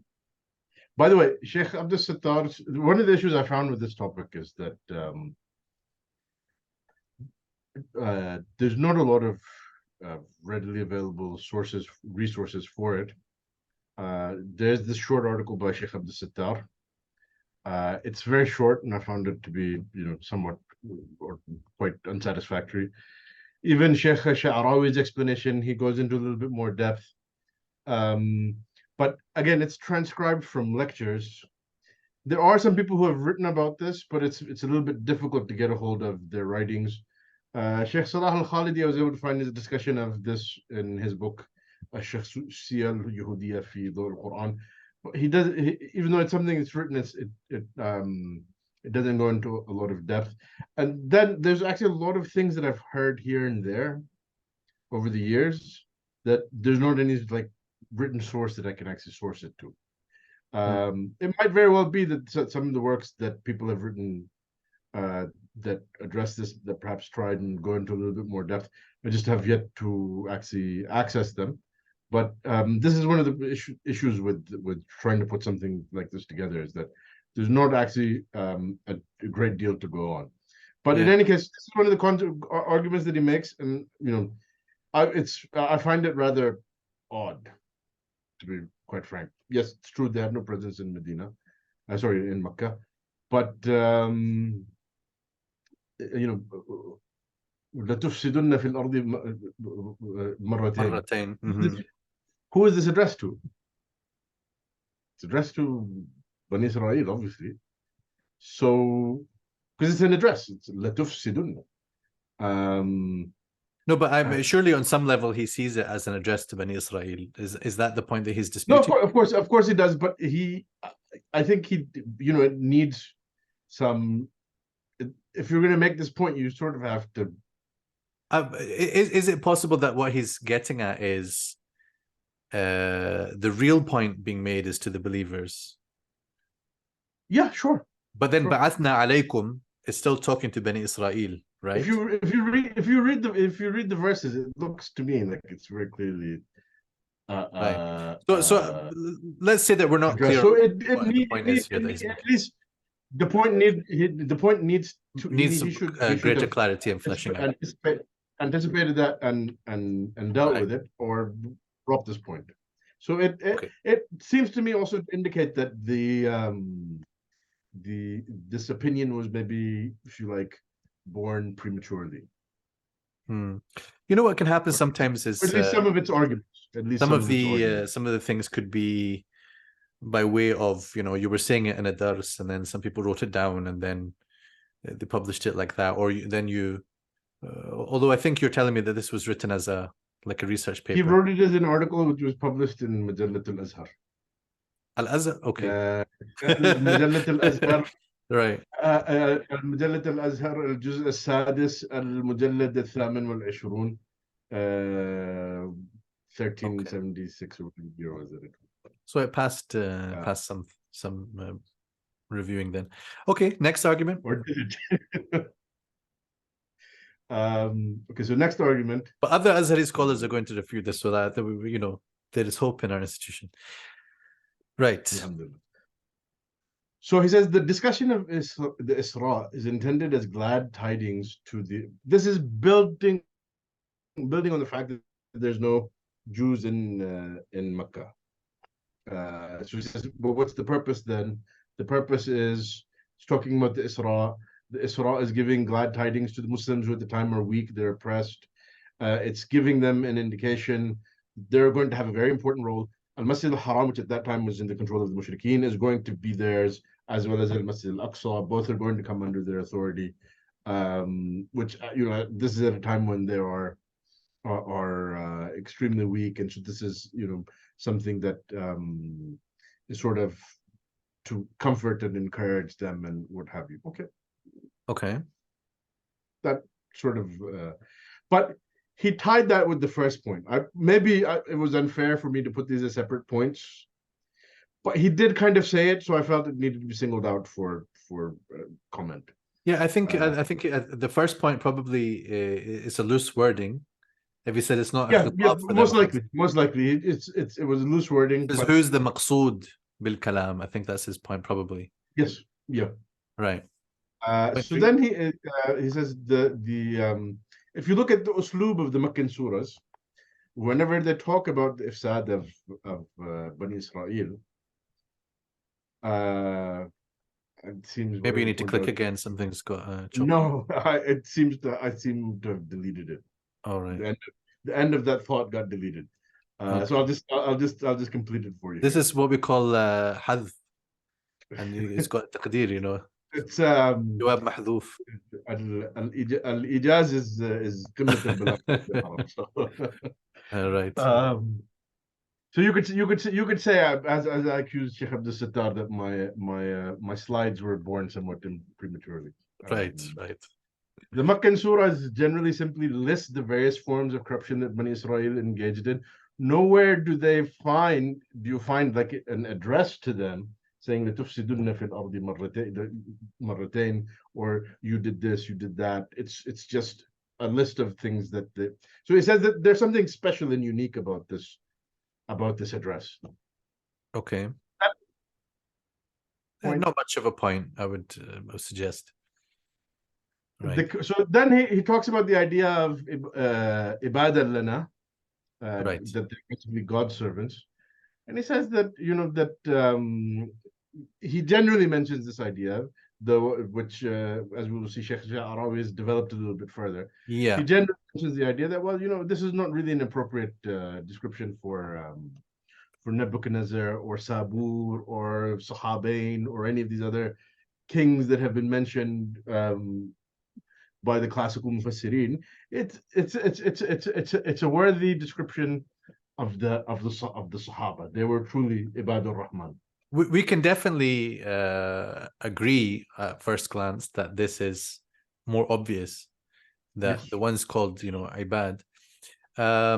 One of the people who mentioned this some time ago on Facebook or whatever, when people did actually push back a little bit, and I was proud of my ummah that day. I'm always proud of my ummah on some level, but I was proud of those who actually questioned something that a famous figure is putting out, because when it comes to the Quran, we should have scrutiny and we should have discussion. Or I welcome that on my post, inshallah. I'll try to be as open-hearted as I'm claiming right now. So when this person claimed this, some people said, oh, but this is referring to some servants of, that is to say, the creation of Allah. And this person said, but the lamb is like a special lamb, ibadan lana, which makes it like closer and more special to God. And I would suggest actually it's the opposite. I'm only mentioning this point now because I don't think it comes up in Sha'rawi as well. He doesn't say that. But I think the lamb is almost like a kind of distancing lamb. Rather than having the idafa of tashrif, ibadana, ba'athna alaykum ibadana, our servants, like Ibadur Rahman, that example they're giving, is rather ibadan lana, some servants of ours. And that tankir could be of all sorts of different implications as well. But I would suggest that the lamb almost has a distancing effect rhetorically. But this is the subtleties of the argument which we can have back and forth with people on both sides of the fence here. Yeah, absolutely.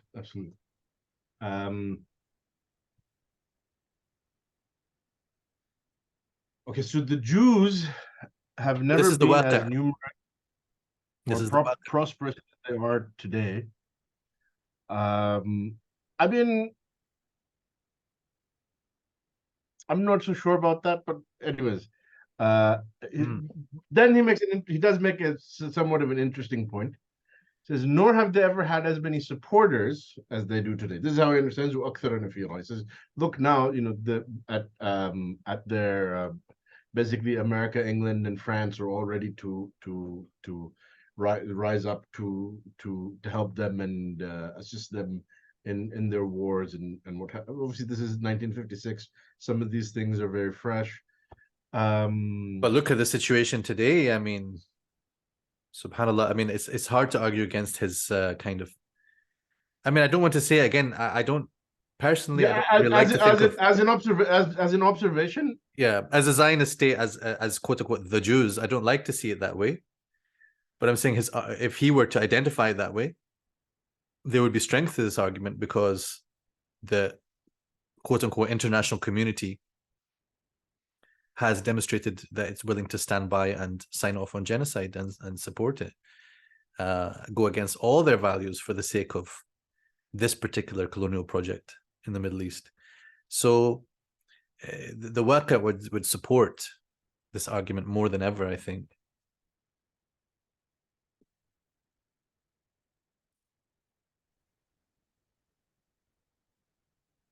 Okay, so his sixth point says in the verse, ثم رددنا لكم القرة عليهم وامددناكم بأموال وبنين وجعلناكم أكثر نفيرا. This thumma indicates a long time period.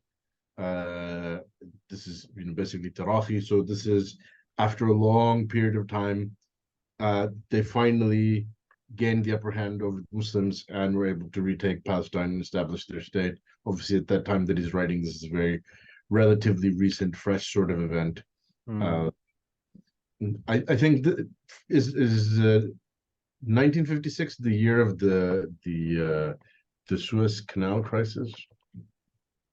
Sounds right. 1956 Yes, 1956 from October 29th to November 7th is the Suez Canal. I don't know, maybe this paper was published before that. But then why is that relevant? Isn't he just saying that the time between I'm just wondering if that was the catalyst for him to maybe start thinking things over again.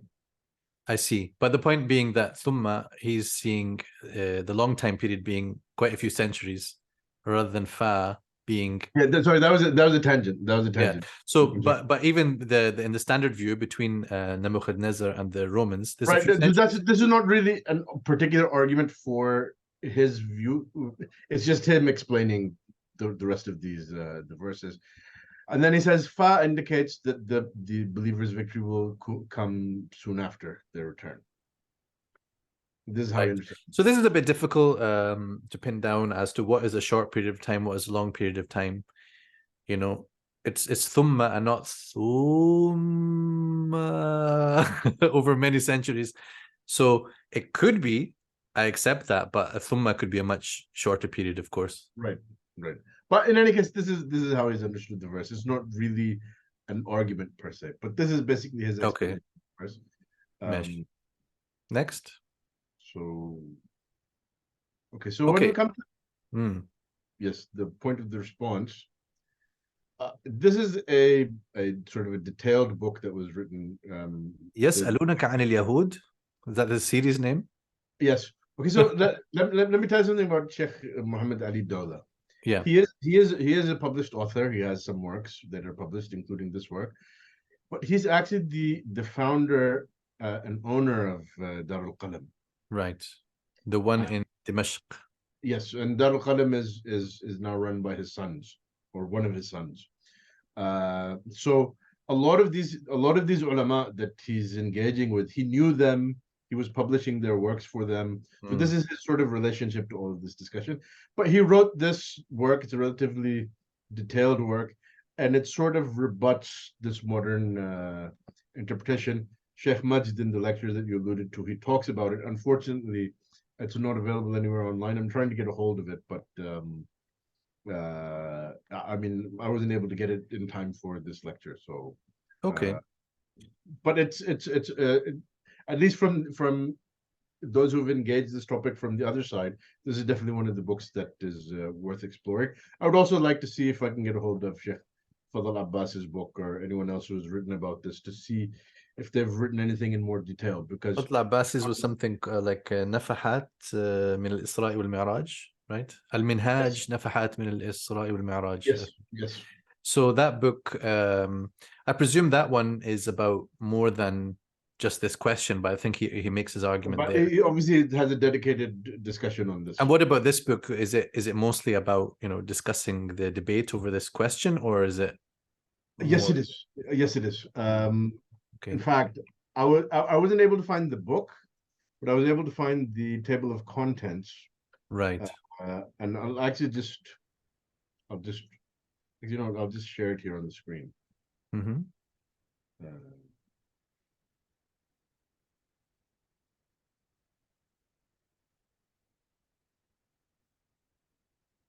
Can you see this? Okay. So فهرس الموضوعات الفصل الأول اليهود وإفسادهم الدائم. Right. Okay. Actually, from the مقدمة التوضيح لابد منه بنو إسرائيل هم اليهود لاحقا. الفصل so الفصل الأول اليهود وإفسادهم الدائم, the Jews and their continuous إفساد.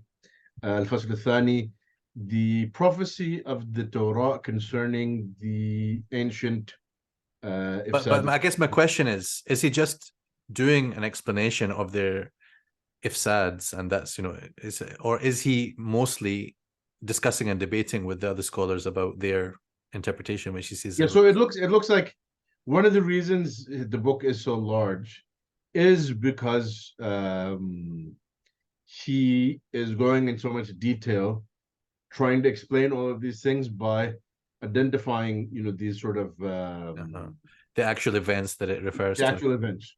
So that seems to be the bulk of his focus. So without reading the book, it's hard to know to what extent has he actually tried to deal with the other arguments. But again, at the time that he's writing, I'm not sure what writings were available to him actually defending the other side, if you get what I'm saying. Okay. So one of the ishkalat with this topic is that if someone has made a detailed case for this topic, say more detailed than for these verses, concerning these verses, say more detailed than what Shaykh al-Sha'rawi has done, I'm not aware of what it is. Right. So we also came across this, and it was from Sheikh Majd, the mention of it, that I came to know that in the third volume of Fatawa Mu'asira of Shaykh al-Qaradawi, yes, there is a discussion, relatively short, but again, kind of point by point rejoinder to this alternative view, where he points out problems in the interpretation of the ayat as pertaining to the modern events. So perhaps we can go through those points. So I took the liberty of summarizing Sheikh Qaradawi's arguments because it's a fairly good response to the fatwa of the article of Sheikh Abdul Mu'izz. So firstly, he says Al-Kitab refers to the Torah. وقضينا إلى بني إسرائيل في الكتاب. So this refers to the Torah. And this is another one of those cases. Another of these جواب محذوف. Sorry. It's okay. We have, sometimes the scholars, they would leave things out so that you'd be forced to attend their durus and fill in the gap yourself, right? So, yeah. So so he's saying that from what I remember, what he was saying was that the books of the Torah, when we look at them and we look at their prophecies, it's clear that it's talking about something that has happened to the Jews back then in that period, long before the. It would be hard to find in there a prediction of what's happening now. Yeah, I mean, certainly looking at what we have in front of us, there doesn't appear to be anything. Which on that point, there is actually an argument that has been made for that, a relatively detailed argument, if you like, because obviously, as you're aware, with the modern Christian Zionism, and also with some of the religious Zionist Jews, there is now in the modern era a lot of reinterpreting of various biblical prophecies to understand them, to refer to this period, to refer to the coming of the Messiah, etc. So a Saudi sheikh, whose name I won't mention, but if you Google, you will find who I'm referring to. He wrote a book on this topic where he says, look, if you look in the classical commentaries of how ulama of the Jews and the Christians understood these prophecies, this is not what it was referring to. What these Zionists are claiming is not what they were referring to. But what I'm going to do is I'm going to go through these prophecies, and I'm basically going to make a case that based on what these prophecies are actually saying, it's talking about the downfall of Israel. And so it's been a long time since I read what he wrote, so I'd have to go back and sort of confirm this. But perhaps you could see this as he's sort of making a devil's advocate sort of argument that, well, if we read these prophecies, it's referring to the downfall of Israel. I'm not saying I'm very convinced, and even he at the end, based on his reading of the prophecies, he predicted that Israel was going to fall in he's saying that what these prophecies, based on the way that they should be read, based on responding to the way that these people seem to be misreading them, Israel will collapse at a certain time period from after when it was founded. And the year that he ended up giving was something like 2012. Right. Obviously, it didn't happen. But at the end, he himself says, "I'm not committed to that because Aslan, I believe that these books are muharraf." But my point is just that you're making these claims on the basis of your scripture when they can also be read this way. So maybe this is. Yeah, and there's a big movement essentially of some Palestinian scholars and others who have argued that a certain number of years will pass, and they're looking at how numbers are used in the Quran and maybe in other books, I don't know, but they are also seeing around 2022, 2023 is actually when they have identified as this pivotal moment. And that's a whole other set. I've had sometimes some Palestinian friends of mine queried about this, and I gave them some general thoughts, but I haven't gone into the depth of the arguments that have been made. What I thought you were about to refer to, something much worse than this. There are some, as sometimes they say, mutasahinat al-Arab, who look at some ayat of the Quran itself and say this is actually promising the land to the Jews. And the ayah I mentioned earlier, it was not 108, it's 104 of al-Isra. وَقُلْنَا مِنْ بَعْدِهِ لِبَنِي إِسْرَائِيلَ اسْكُنُوا الْأَرْضِ فَإِذَا جَاءَ وَعْدُ الْآخِرَةِ جِئْنَا بِكُمْ لَفِيفًا. So a typical view would be, go and populate the different places of the earth. And when this is Sha'rawi's explanation, certainly is like this, then we'll bring you back to here, to this land where the final events will happen, right? But the standard view, Wa'dul Akhirah, here is talking about the hereafter, right? So as if the same term, Wa'dul Akhirah, is used at the beginning of the surah to talk about, sort of end times or later times, the latter promise. But it doesn't mean the latter days like the end of days. But then here in this surah, إِذَا جَاءَ وَعْدُ الْآخِرَةِ, wherever you may be, Allah will gather everyone back together for the events of the Day of Judgment and will sort between them. But some are seeing it as, the Quran is promising the land to the Jews. So, this needs to be also criticized. There are other sort of absurd Zionist interpretations of the Quran that people have come out with in recent years. For example, there is a claim that Masjid al-Aqsa is not the well-known masjid in Jerusalem, and Masjid al-Aqsa, because there was no masjid at that time when the surah was revealed. So therefore, Masjid al-Aqsa is actually the furthest away masjid that there was at that time, in the time of the Prophet ﷺ, which this masjid in Jarana, just a sort of hop and a skip away from Mecca. Right. And so that is al-Masjid al-Aqsa. This gets as absurd as kind of relocating the entire Sirah into Jordan and Petra, and this is yes. The revisionist, extreme revisionist Orientalists are suggesting. So these kind of things, and those sorts of things are clearly, talking about legitimate attempts at reinterpretation and illegitimate attempts. These are clearly, glaringly illegitimate attempts at reinterpretation. Okay, so shall we take some more of the response from Shaykh al-Qaradawi? The Jewish tribes of Medina only represent small factions of Banu Isra'il after they were scattered throughout the earth. So to apply these verses, say that Allah decreed to Banu Isra'il, لَتُفْسِدُنَّ فِي الْأَرْضِ مَرَّتَيْنِ, but then it refers to the Jews in Medina when there were Jews in Yemen and there were Jews across North Africa and Asia and Europe and Asia Minor and elsewhere. It doesn't really seem to fit. So then he talks about Fajasu Khilal al-Diyar, and he says that, look, this is not something that the Sahaba would have done. It's not an appropriate description of what the Sahaba and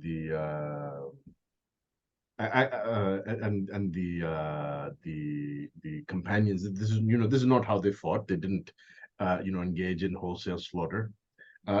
Again, assuming that is what Jasu means.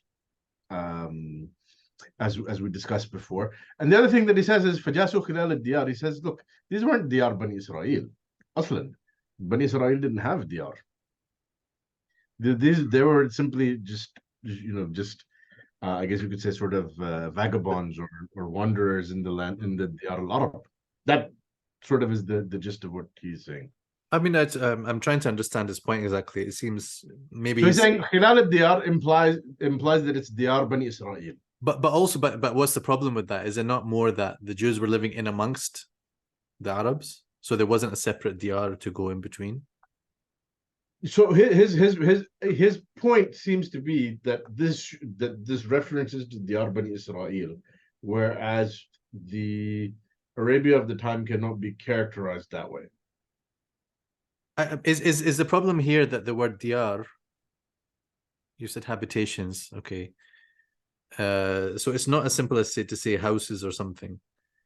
Because so of course they had houses, they had homes. he understands diyar to mean lands. Lands, okay, yeah. So they were in the land of the Arabs. They were not in the land of Banu Isra'il. That's how he understands it. Okay. I've used the word habitations here because that was what was in the translation. Yeah, and that kind of, it could be used in this way. I use that one because it is open, but that's not how he understands it. Okay. Let's go to Ibad al-Lana, the next point. Okay, so then he says describing them as Ibad does not require that they are righteous. And he mentions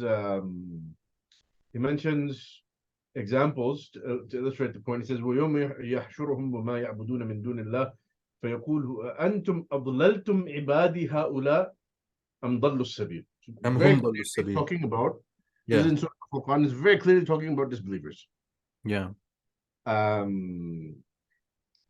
He also mentions قُلْ يَا عِبَادِيَ الَّذِينَ أَسْرَفُوا عَلَى أَنفُسِهِمْ لَا تَقْنَطُوا مِنْ رَحْمَةِ اللَّهِ. So then here it's talking about sinners, not righteous slaves. So I think these are the two examples that he used. I'm not sure if there's a third example. Sha'rawi might mention one other one. Sha'rawi mentions more examples.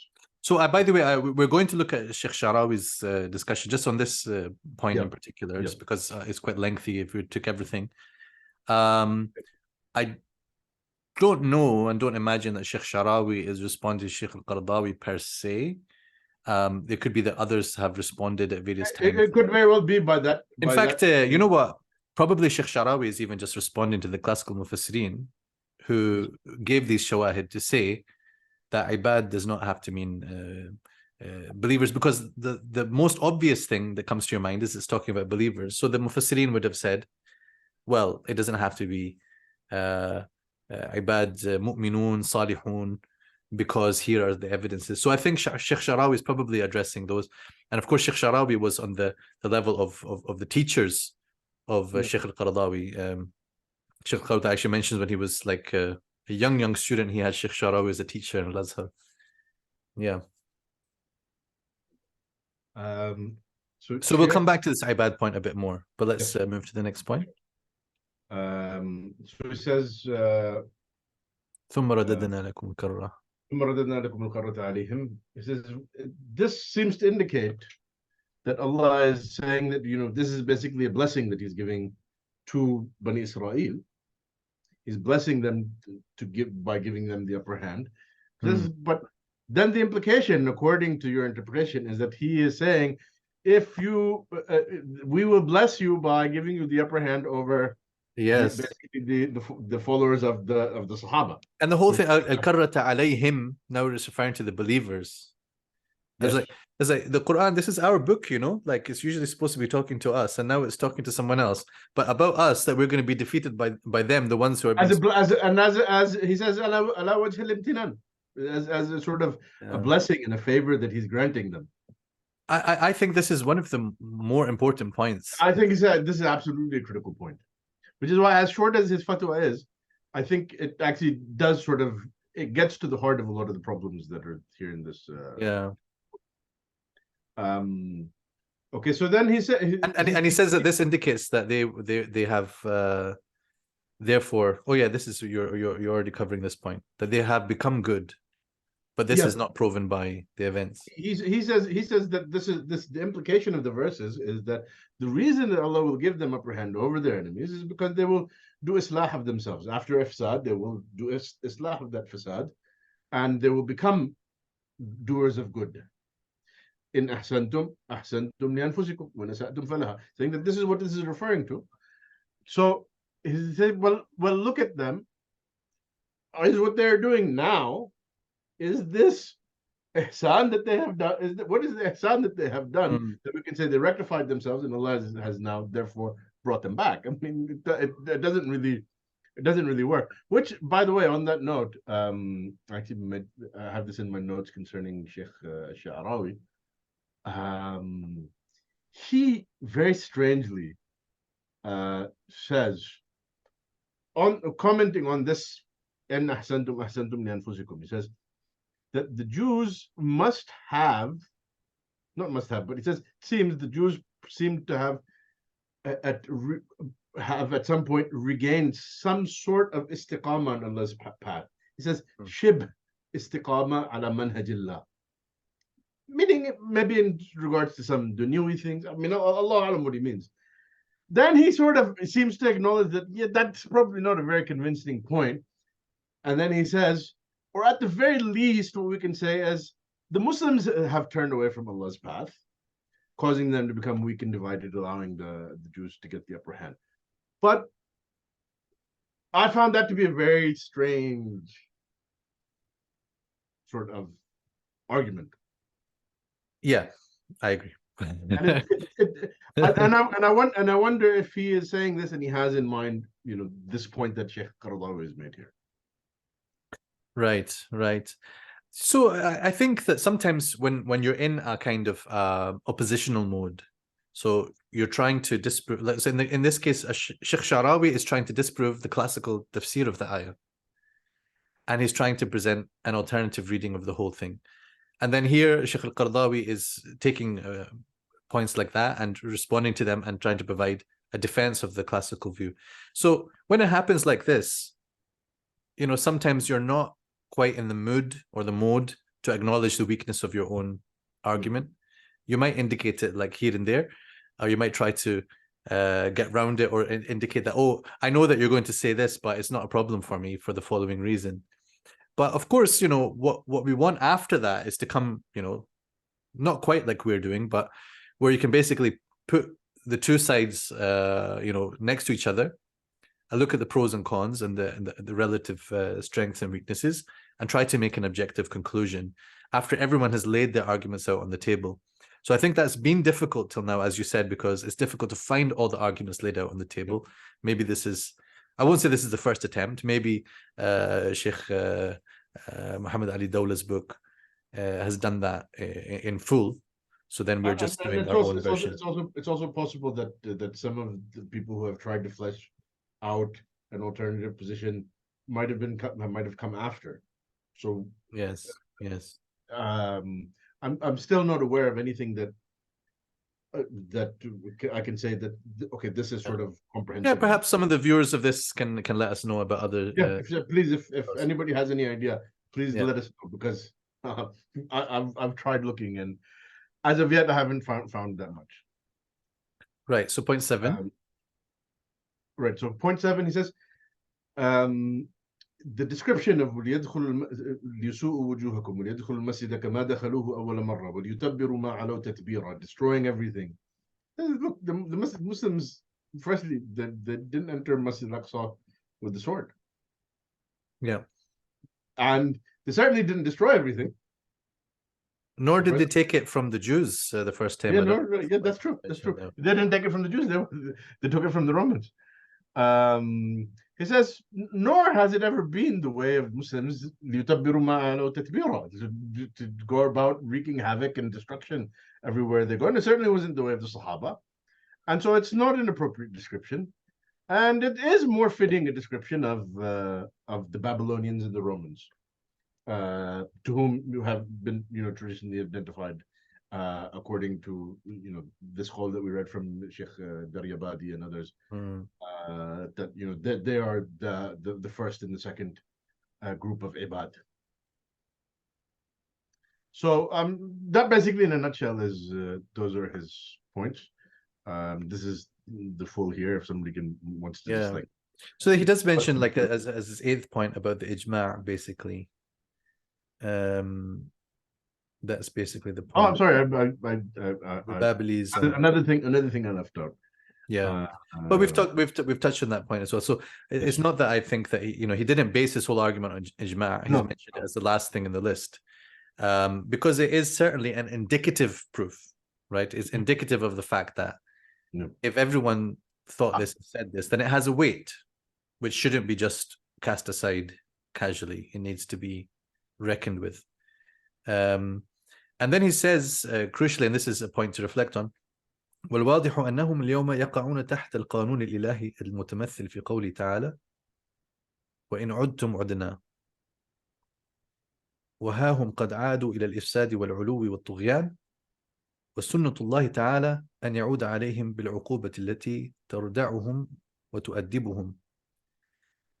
So this is what we started with earlier in the discussion, that without having to adopt this reinterpretation of the ayat, you can find that the message of the ayat is applicable to today, because the following ayah 8, says, perhaps your Lord will have mercy on you, but if you return, and this is generally understood by Mufassirin, if you return to your evil ways, we will return and repeat the way that we have dealt with you in the past. Yes. So in this case, there's no need to get into a reinterpretation of the entire thing. Because the relevance of it then becomes obvious. It's still relevant, not because this is something that is yet to happen, but because those predictions, those prophecies are yet to happen, but because Allah has already told us that if the same were to happen, that He will do the same. And in fact, the mentioning of things that happened in the past is a way of emphasizing the threat of what is to come. And in fact, the threat of what is to go, وَإِنْ عُدْتُمْ عُدْنَا is not incidental then. It's not just, this is happening. By the way, if it so happens that you might in the future return to this, then we would, in that case, respond. The point is that Allah knows that they will return to it and that He will deal with them as He dealt with them. So something very interesting here. I don't know if you paid attention to the translation. Tell me, ravaged? Yes. So before I changed my translation to accommodate Shaykh al-Sha'rawi. The translation translated Shaykh al-Sha'rawi's Tafsir and didn't change the translation. Allah musta'an. So this translation, by the way, you can find it online. I'll try to help with some links attached to the video, inshallah. But basically, there's a project that translated Shaykh Sha'rawi's reflections. He doesn't really call them tafsir, but his khawatir on the Quran, which covered almost all of the Quran. I think it stopped somewhere in terms of the published volumes as well. And it's been now translated. That's something that people can benefit from as a resource as well, inshallah. Absolutely. So he mentions about the idha being an adverb denoting a future time. And that was at a point that we talked about earlier. And wa'ad, is not something in the past. Yeah, but I just think it's something that was promised, so it's a wa'ad when it happens, right? Yeah, it was about the future then. Right, and then it occurred. So concerning his statement, Ibad lana, the scholars have addressed it. Some have averred the terms Ibad and Abid are synonyms, right? So we have in the Quran the word Ibad and the word Abid. Both of them seem to be a plural of Abd. Okay, not as again one of these people who was pontificating on Facebook, he says because Ibad is a plural of Abid and Abid is a plural of Abd. This is wrong. Ibad is a plural of Abd as well. But the question is there a difference between them? The plural of Abid, of course, is Abidun or Ubad, and these are both well known. They then offer evidence to support their claim. Among the proofs they offer is the true Lord saying, this is the one that was quoted earlier from Shaykh al-Qaradawi, أضللتم عبادي. So the people who have gone astray being Allah's servants. No, sorry, he's talking about Al-Ma'idah. إن تعذبهم فإنهم عبادك. That's one of the shawahid that he used. So he, this is what the scholars classically would use to say the word ibad can be used for unbelievers. So he basically he presents the argument that's made by the classical scholars. So he said, based on this, no problem for Jalut and Bukht Nasr, if he understands it to be these two, to be given. That was actually one of the aqwal. One of the aqwal is that one of Goliath. them was Goliath. Right. So he says that, okay, this works according to this argument. And he mentions these. Then he says, okay, this evidence is for that view. But now I'm going to show why I think actually, no, it is strictly for believers. So he mentions wa ibadur rahman. This is mentioned here in Surat al-Furqan. So the characteristics of sincere believers, the term applied to them is ibadur rahman. And he tells Iblis, Allah tells Iblis that you shall have no power in ibadi, you shall have no power over my servants. Everyone has advanced their proofs and corroborating evidence, yet the conundrum doggedly persists. This is a cool translation. He says the words ibad and abid are pluralized forms of the word abd. So what is the difference? In short, he argues that the word ibad is a plural which indicates that there is a level of choice in the matter. So the abid are the servants and slaves who obey Allah's will in the creation, not by free choice, but just by the fact that they, everything is His creation and acts according to His will. But the ibad are those who, with their free choice, surrender to Allah. That's essentially the argument that he makes. So now he's going to elaborate a bit on this issue about free will. The word ibad then is applied to one who forgoes the realm of free will and makes himself subjugated before Allah, even in matters in which he has been allowed to exercise choice. Right? Whereas the abid, those are the ones, when he allows them to use their free wills, these are the... Oh, I'm kind of getting confused now as to the description here. The slaves, abid, who rebel and choose other than the will of Allah. But abid basically is a broader term that applies to all creations, whereas ibad is specifically those who humble themselves before Allah by their free will. So then he is going to give an explanation for these ayat, which indicate that in the hereafter, some people are called ibad, but they have actually gone astray and disobeyed. He says that in the hereafter, there will be no room for free will or responsibility. All will be subjugated before Allah. Therefore, the demarcation between slaves and servants, ibad and abid, will have no relevance. Hence, all will essentially be slaves, abid, and servants, ibad, at once. In short, we can say, indeed, all will become ibad in the hereafter. Whereas in the life of this world, not all people fit that designation. Therefore, when these ayat come along, he can explain them away and say, in the hereafter, everyone is ibad, no problem. So when he refers to them as ibad, because the ability to act and subsequently rebel was not returned to them. In that case, they are equivalent to the believers in their lack of choice in what Allah the Exalted wants. So I've shared that in brief, and perhaps we have a comment or two before we conclude the discussion. So for me, the argument is like definitely a lot of what we call ad hoc or post hoc argumentation. Yes. That is to say, when some ayat came that challenged the theory that he had, that ibad is only believers, then he found a way to explain how the word ibad is only for believers, but those ones don't fit and don't apply. But I didn't feel that it was a very convincing way of excluding those ayat from the equation. Yeah, I mean, if anything, someone might say that, well, shouldn't they all just be abid then? That's my point as well. So in that case, if everyone on the Day of Judgment has had their will removed from them, then they could all be called abid now. No. Why would they all be called ibad, which was the word that previously was for those who willingly submitted? That would be my question to Shaykh Sha'rawi, and I'm not at a level where I can do any more than humbly ask the question. But certainly, I think that is a very valid objection to what he has said. And really, you feel that someone is trying to kind of bolster a point with whatever they can muster, and it doesn't really convince. So, our discussion has covered a number of angles. What are some concluding thoughts that we can leave the viewers with?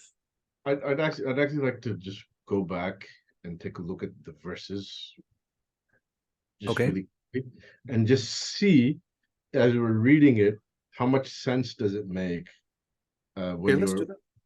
when you're reading it in the And unfortunately, in your slides you didn't put the next ayah, right? عسى ربكم أن يرحمكم وإن عدتم عدنا. Actually, what I did was the slide that has the verses 4 through 8 has the next page of the Mus'haf. Okay. So they don't exactly line up. Okay. Let me see. Can I share? Inshallah.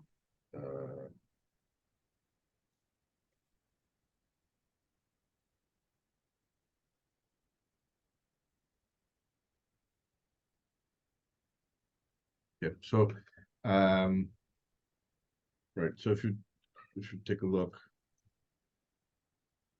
So here it's here. Ah, yes. Okay. So it doesn't quite line up, but I did this in a sort of in a hurry, so I just okay. So how about to start from وقضينا ayah 4? Actually, I would like to start from the beginning of the surah. Okay, let's do that, even better. Glory be to him who made his servant travel by night from the sacred masjid to the farthest masjid, al-Masjid al-Aqsa. So clearly there is already discussion about al-Masjid al-Haram and al-Masjid al-Aqsa from the very beginning, because the Yadkhul al-Masjid is going to come up. So there's a munasabah here to mention al-Masjid al-Aqsa, and then to discuss what happened to the history of al-Masjid al-Aqsa, if we assume that it's about the history, or the future of al-Masjid al-Aqsa, if it's about the future. Whose surroundings we have blessed to show him some of our signs. He alone is the all-hearing, the all-seeing. And we gave Moses the scripture. This sounds like we're about to have a history lesson. Gave Moses the scripture and made it a guidance for the children of Israel. Made it a guidance for children of Israel when it was given to them and continued being given to them, or guidance for them in 1947. Anyways, take none but me as disposer of your affairs. So teaching of the fundamental teaching of Tawheed. Obviously, there's some ikhtilaf about the exact tawjih of this grammatically. Is it nida or is it ikhtisas or what have you? But I think Abdul Halim understood it as nida. You descendants of those who we carried with Noah. He was truly a thankful servant. And so what some of the Mufassirin have said is that the implication of this is to be like Nuh alayhi salam. Also, there's actually an interesting discussion amongst the Mufassirin about why does it say ذُرِّيَّةَ مَنْ حَمَلْنَا مَعَ نُوحٍ as opposed to ذُرِّيَّةَ Nuh. Right. So some of them say, well, maybe this indicates that not all of mankind is from the Dhurriya of Nuh, that there were other believers who were with him. Even though, as you know, the popular view is generally that his 3 sons were with him, and that all of mankind are then his Dhurriya through his sons. Was it Ham and Sam and Ham, Sam, and Yafith. So the Semites come from Sam, according to this, right? Right. So Al-Biqai makes a very interesting point. He says, no, the implication here is that he says that it is actually the sons of Nuh alayhi salam. And obviously the sons of Nuh alayhi salam are part of his Dhurriya. So you could have just said the Dhurriya of Nuh. The point is that he didn't quite spell it out in these words, but I'll say this.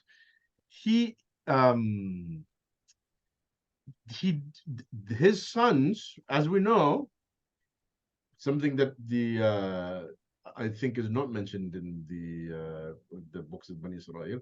One of his sons, as we know, did not believe in him. Yeah. So he was not on the ship. Sa'awi, some people call him Sa'awi because they get mixed up in the ayah. Qala Sa'awi.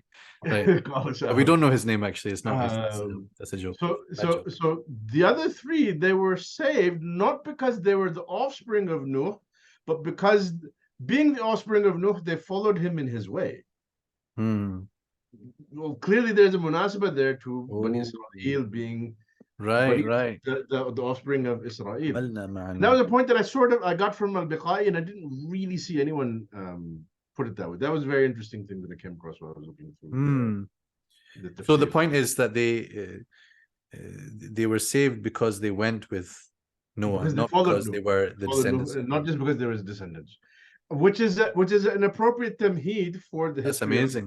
of Yeah, amazing. Yeah. it's an appropriate tamheed then for the discussion of this history of Right. Bani Isra'il. We declared to the children of Israel in the book, starting with Musa alayhi salam. They're now people of the book. They're being given scripture. Twice you will spread corruption in the land and become highly arrogant. When the first of these warnings came to pass, or when it comes to pass, depending on how you're looking at it, we raised against you, I guess we could say, raised against you servants of ours of great might, and they went through your habitations. I mean, I think that this idea that jasu means tatabbu and istiqsa, and searching, it gives the impression, given what has just come about uli ba'sin shadid, gives the impression of an army that is ravaging the lands that they're conquering. It's really hard to escape that. And I don't want to go into too much detail. I actually found a lot of the discussions from the linguists and mufassirin basically expressing things that way. Let me see if I can just find this one quote that I had. But it's interesting because that doesn't much feature as a description of the believers of the Sahaba. Yes. Uli ba'sin shadid. And interestingly, those who are turning this into reflection on how will Palestine be saved in the future, they're preaching their sermon about Ibad lana, and they're forgetting Uli ba'sin shadid. So in my view, if you are going to take this as an indication of anything, take both parts of this description, right? Okay, I'm just going to quote this very quickly. Yeah. Al-Wahidi is quoting Kitab al-Ain, which is attributed to Khalil, but Al-Wahidi attributes it to a student, al-Layth, because of some of the khilaf surrounding it. It says, قال الليث الجوس والجوسان التردد خلال الدور والبيوت في الغارة ونحو ذلك. ومعنى جاسوا ترددوا وتخللوا. So he explicitly says في الغارة ونحو ذلك. You find a lot of explanations. النحاس, he says المعروف عند أهل اللغة أنه يقال جسنا دور بني فلان وجسناها إذا قهروهم وغلبوهم.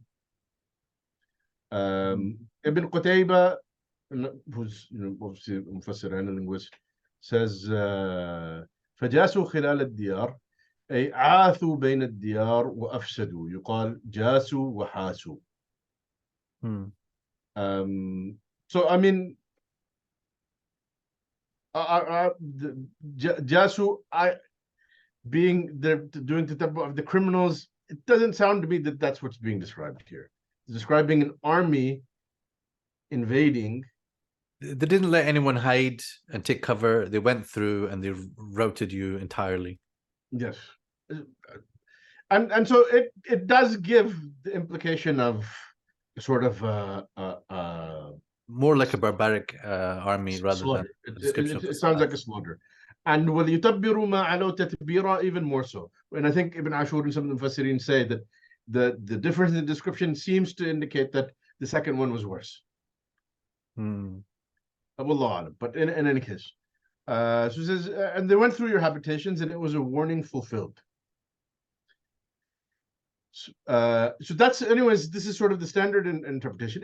What if we understand it the other way? Okay, we had the discussion about Musa, and he received the book, and it was guidance for Banu Isra'il, and Allah declared to Banu Isra'il in the scripture, you will spread mischief in the land and become highly arrogant. So Musa alayhi salam and these prophets coming after Musa alayhi salam are talking about corruption happening in the land, and the Israelites behaving insolently, disobeying God, engaging possibly in different crimes. We're to believe that it's not any of the things that any of the things that, for example, we saw Daryabadi quoting. It is some cryptic sort of reference to the Jews of Medina and the establishment of Israel. And what would be the purpose of saying this to the people at the time? Yeah. And so then the verses What go would be on. the lesson in it for them that one day, after so many centuries, this is going to happen? What is the purpose? So we often have this question about predictions in the Quran, or even like don't want to get into the discussion about scientific miracles and so on, but if we accept that maybe there are things that another dimension of its meaning can be discovered much later in the future with modern science, still it has to have had a meaning and a relevance to the people at the time of revelation. So the question would be, what is the relevance of telling them that after some 13 centuries you will establish the state of Israel and then it will be destroyed?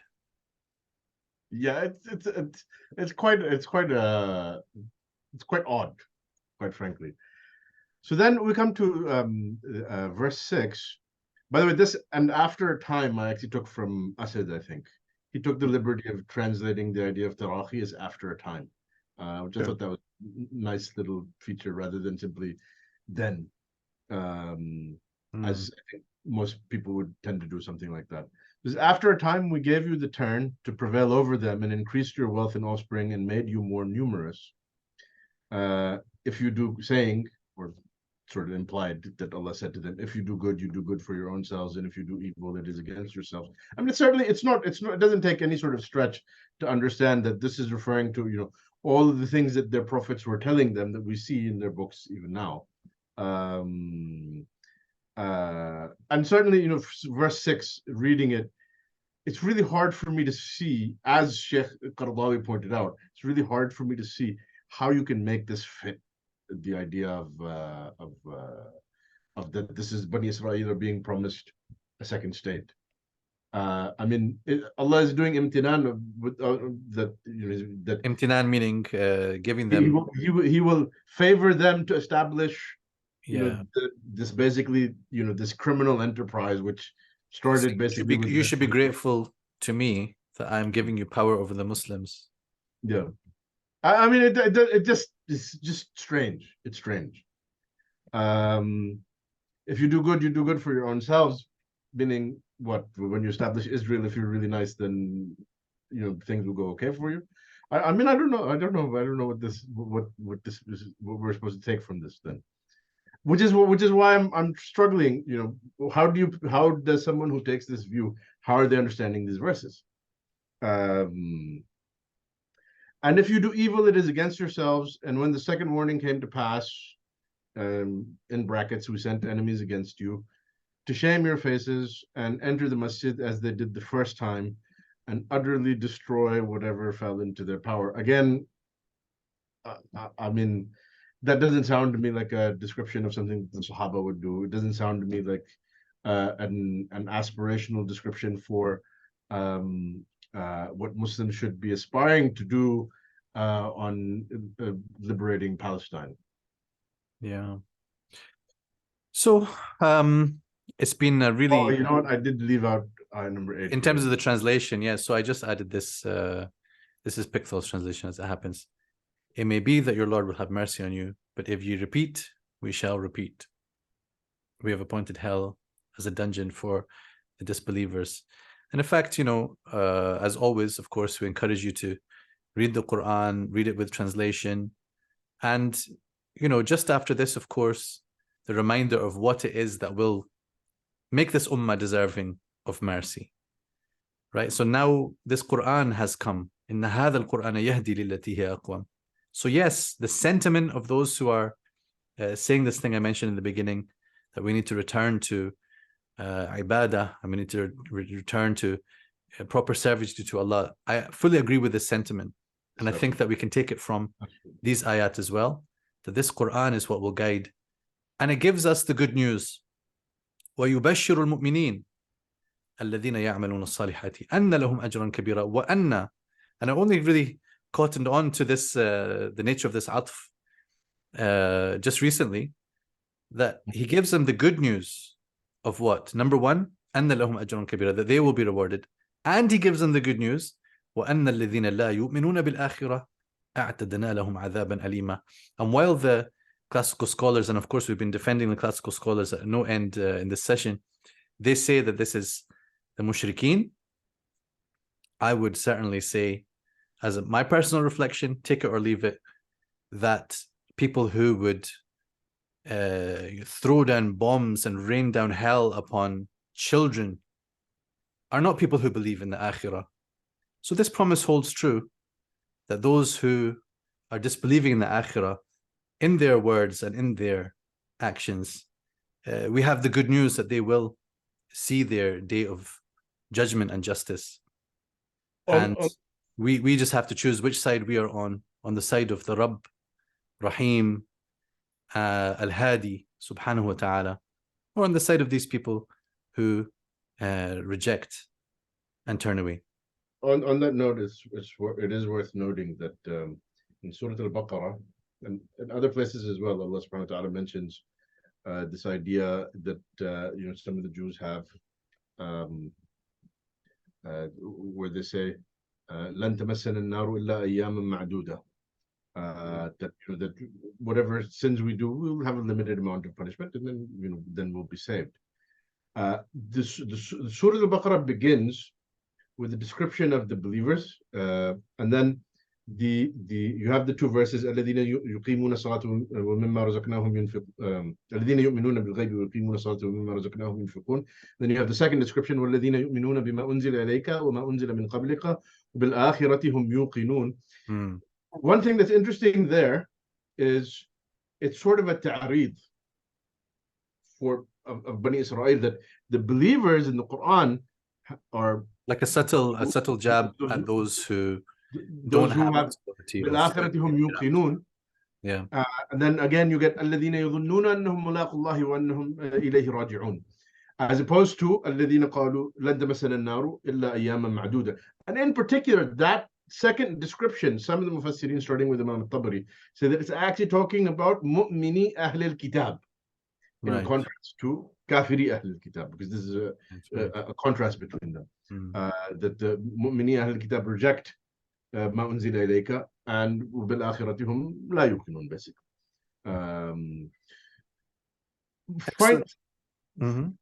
Sorry, I have one last. One last point, inshallah. إن هذا القرآن يهدي للتي هي أقوم ويبشر المؤمنين.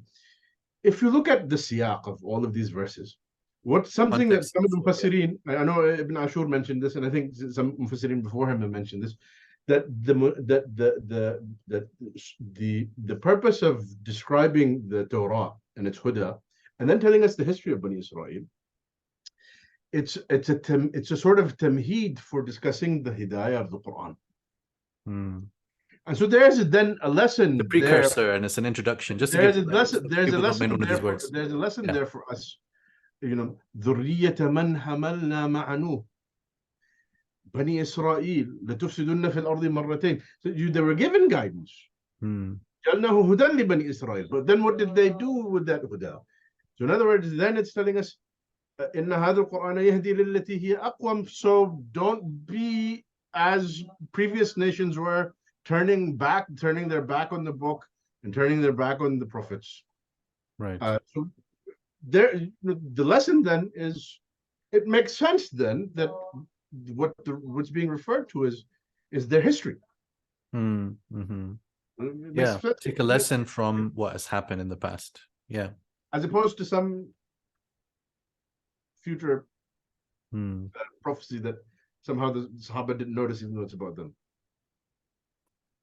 Good. Barakallah feek. I've benefited a lot from your research and your insights and from this discussion. And I pray that the viewers have as well. Of course, comment section is here for any further information or suggestions that you have. And inshallah, we will certainly come back with more interesting discussions around tafsir, sometimes of specific ayahs and sometimes of some issues in how interpretation is done, because by choosing these examples, we do want to shine light on these core questions. So we've touched on some points now about how interpretation might change over time based on events that happen and the realities that people are experiencing and living through, and also how we negotiate and make use of our classical sources, and even before that, the tafsir of the Salaf. So a lot to think about, and we pray that this has added something to the discussion, which can go on further if people have some arguments to make on one side or the other. May Allah bless all of you for your patience, and please make dua for us and the Ibn Ashur Center. Wassalamu alaikum wa rahmatullahi wa barakatuh. Wa alaikum assalam.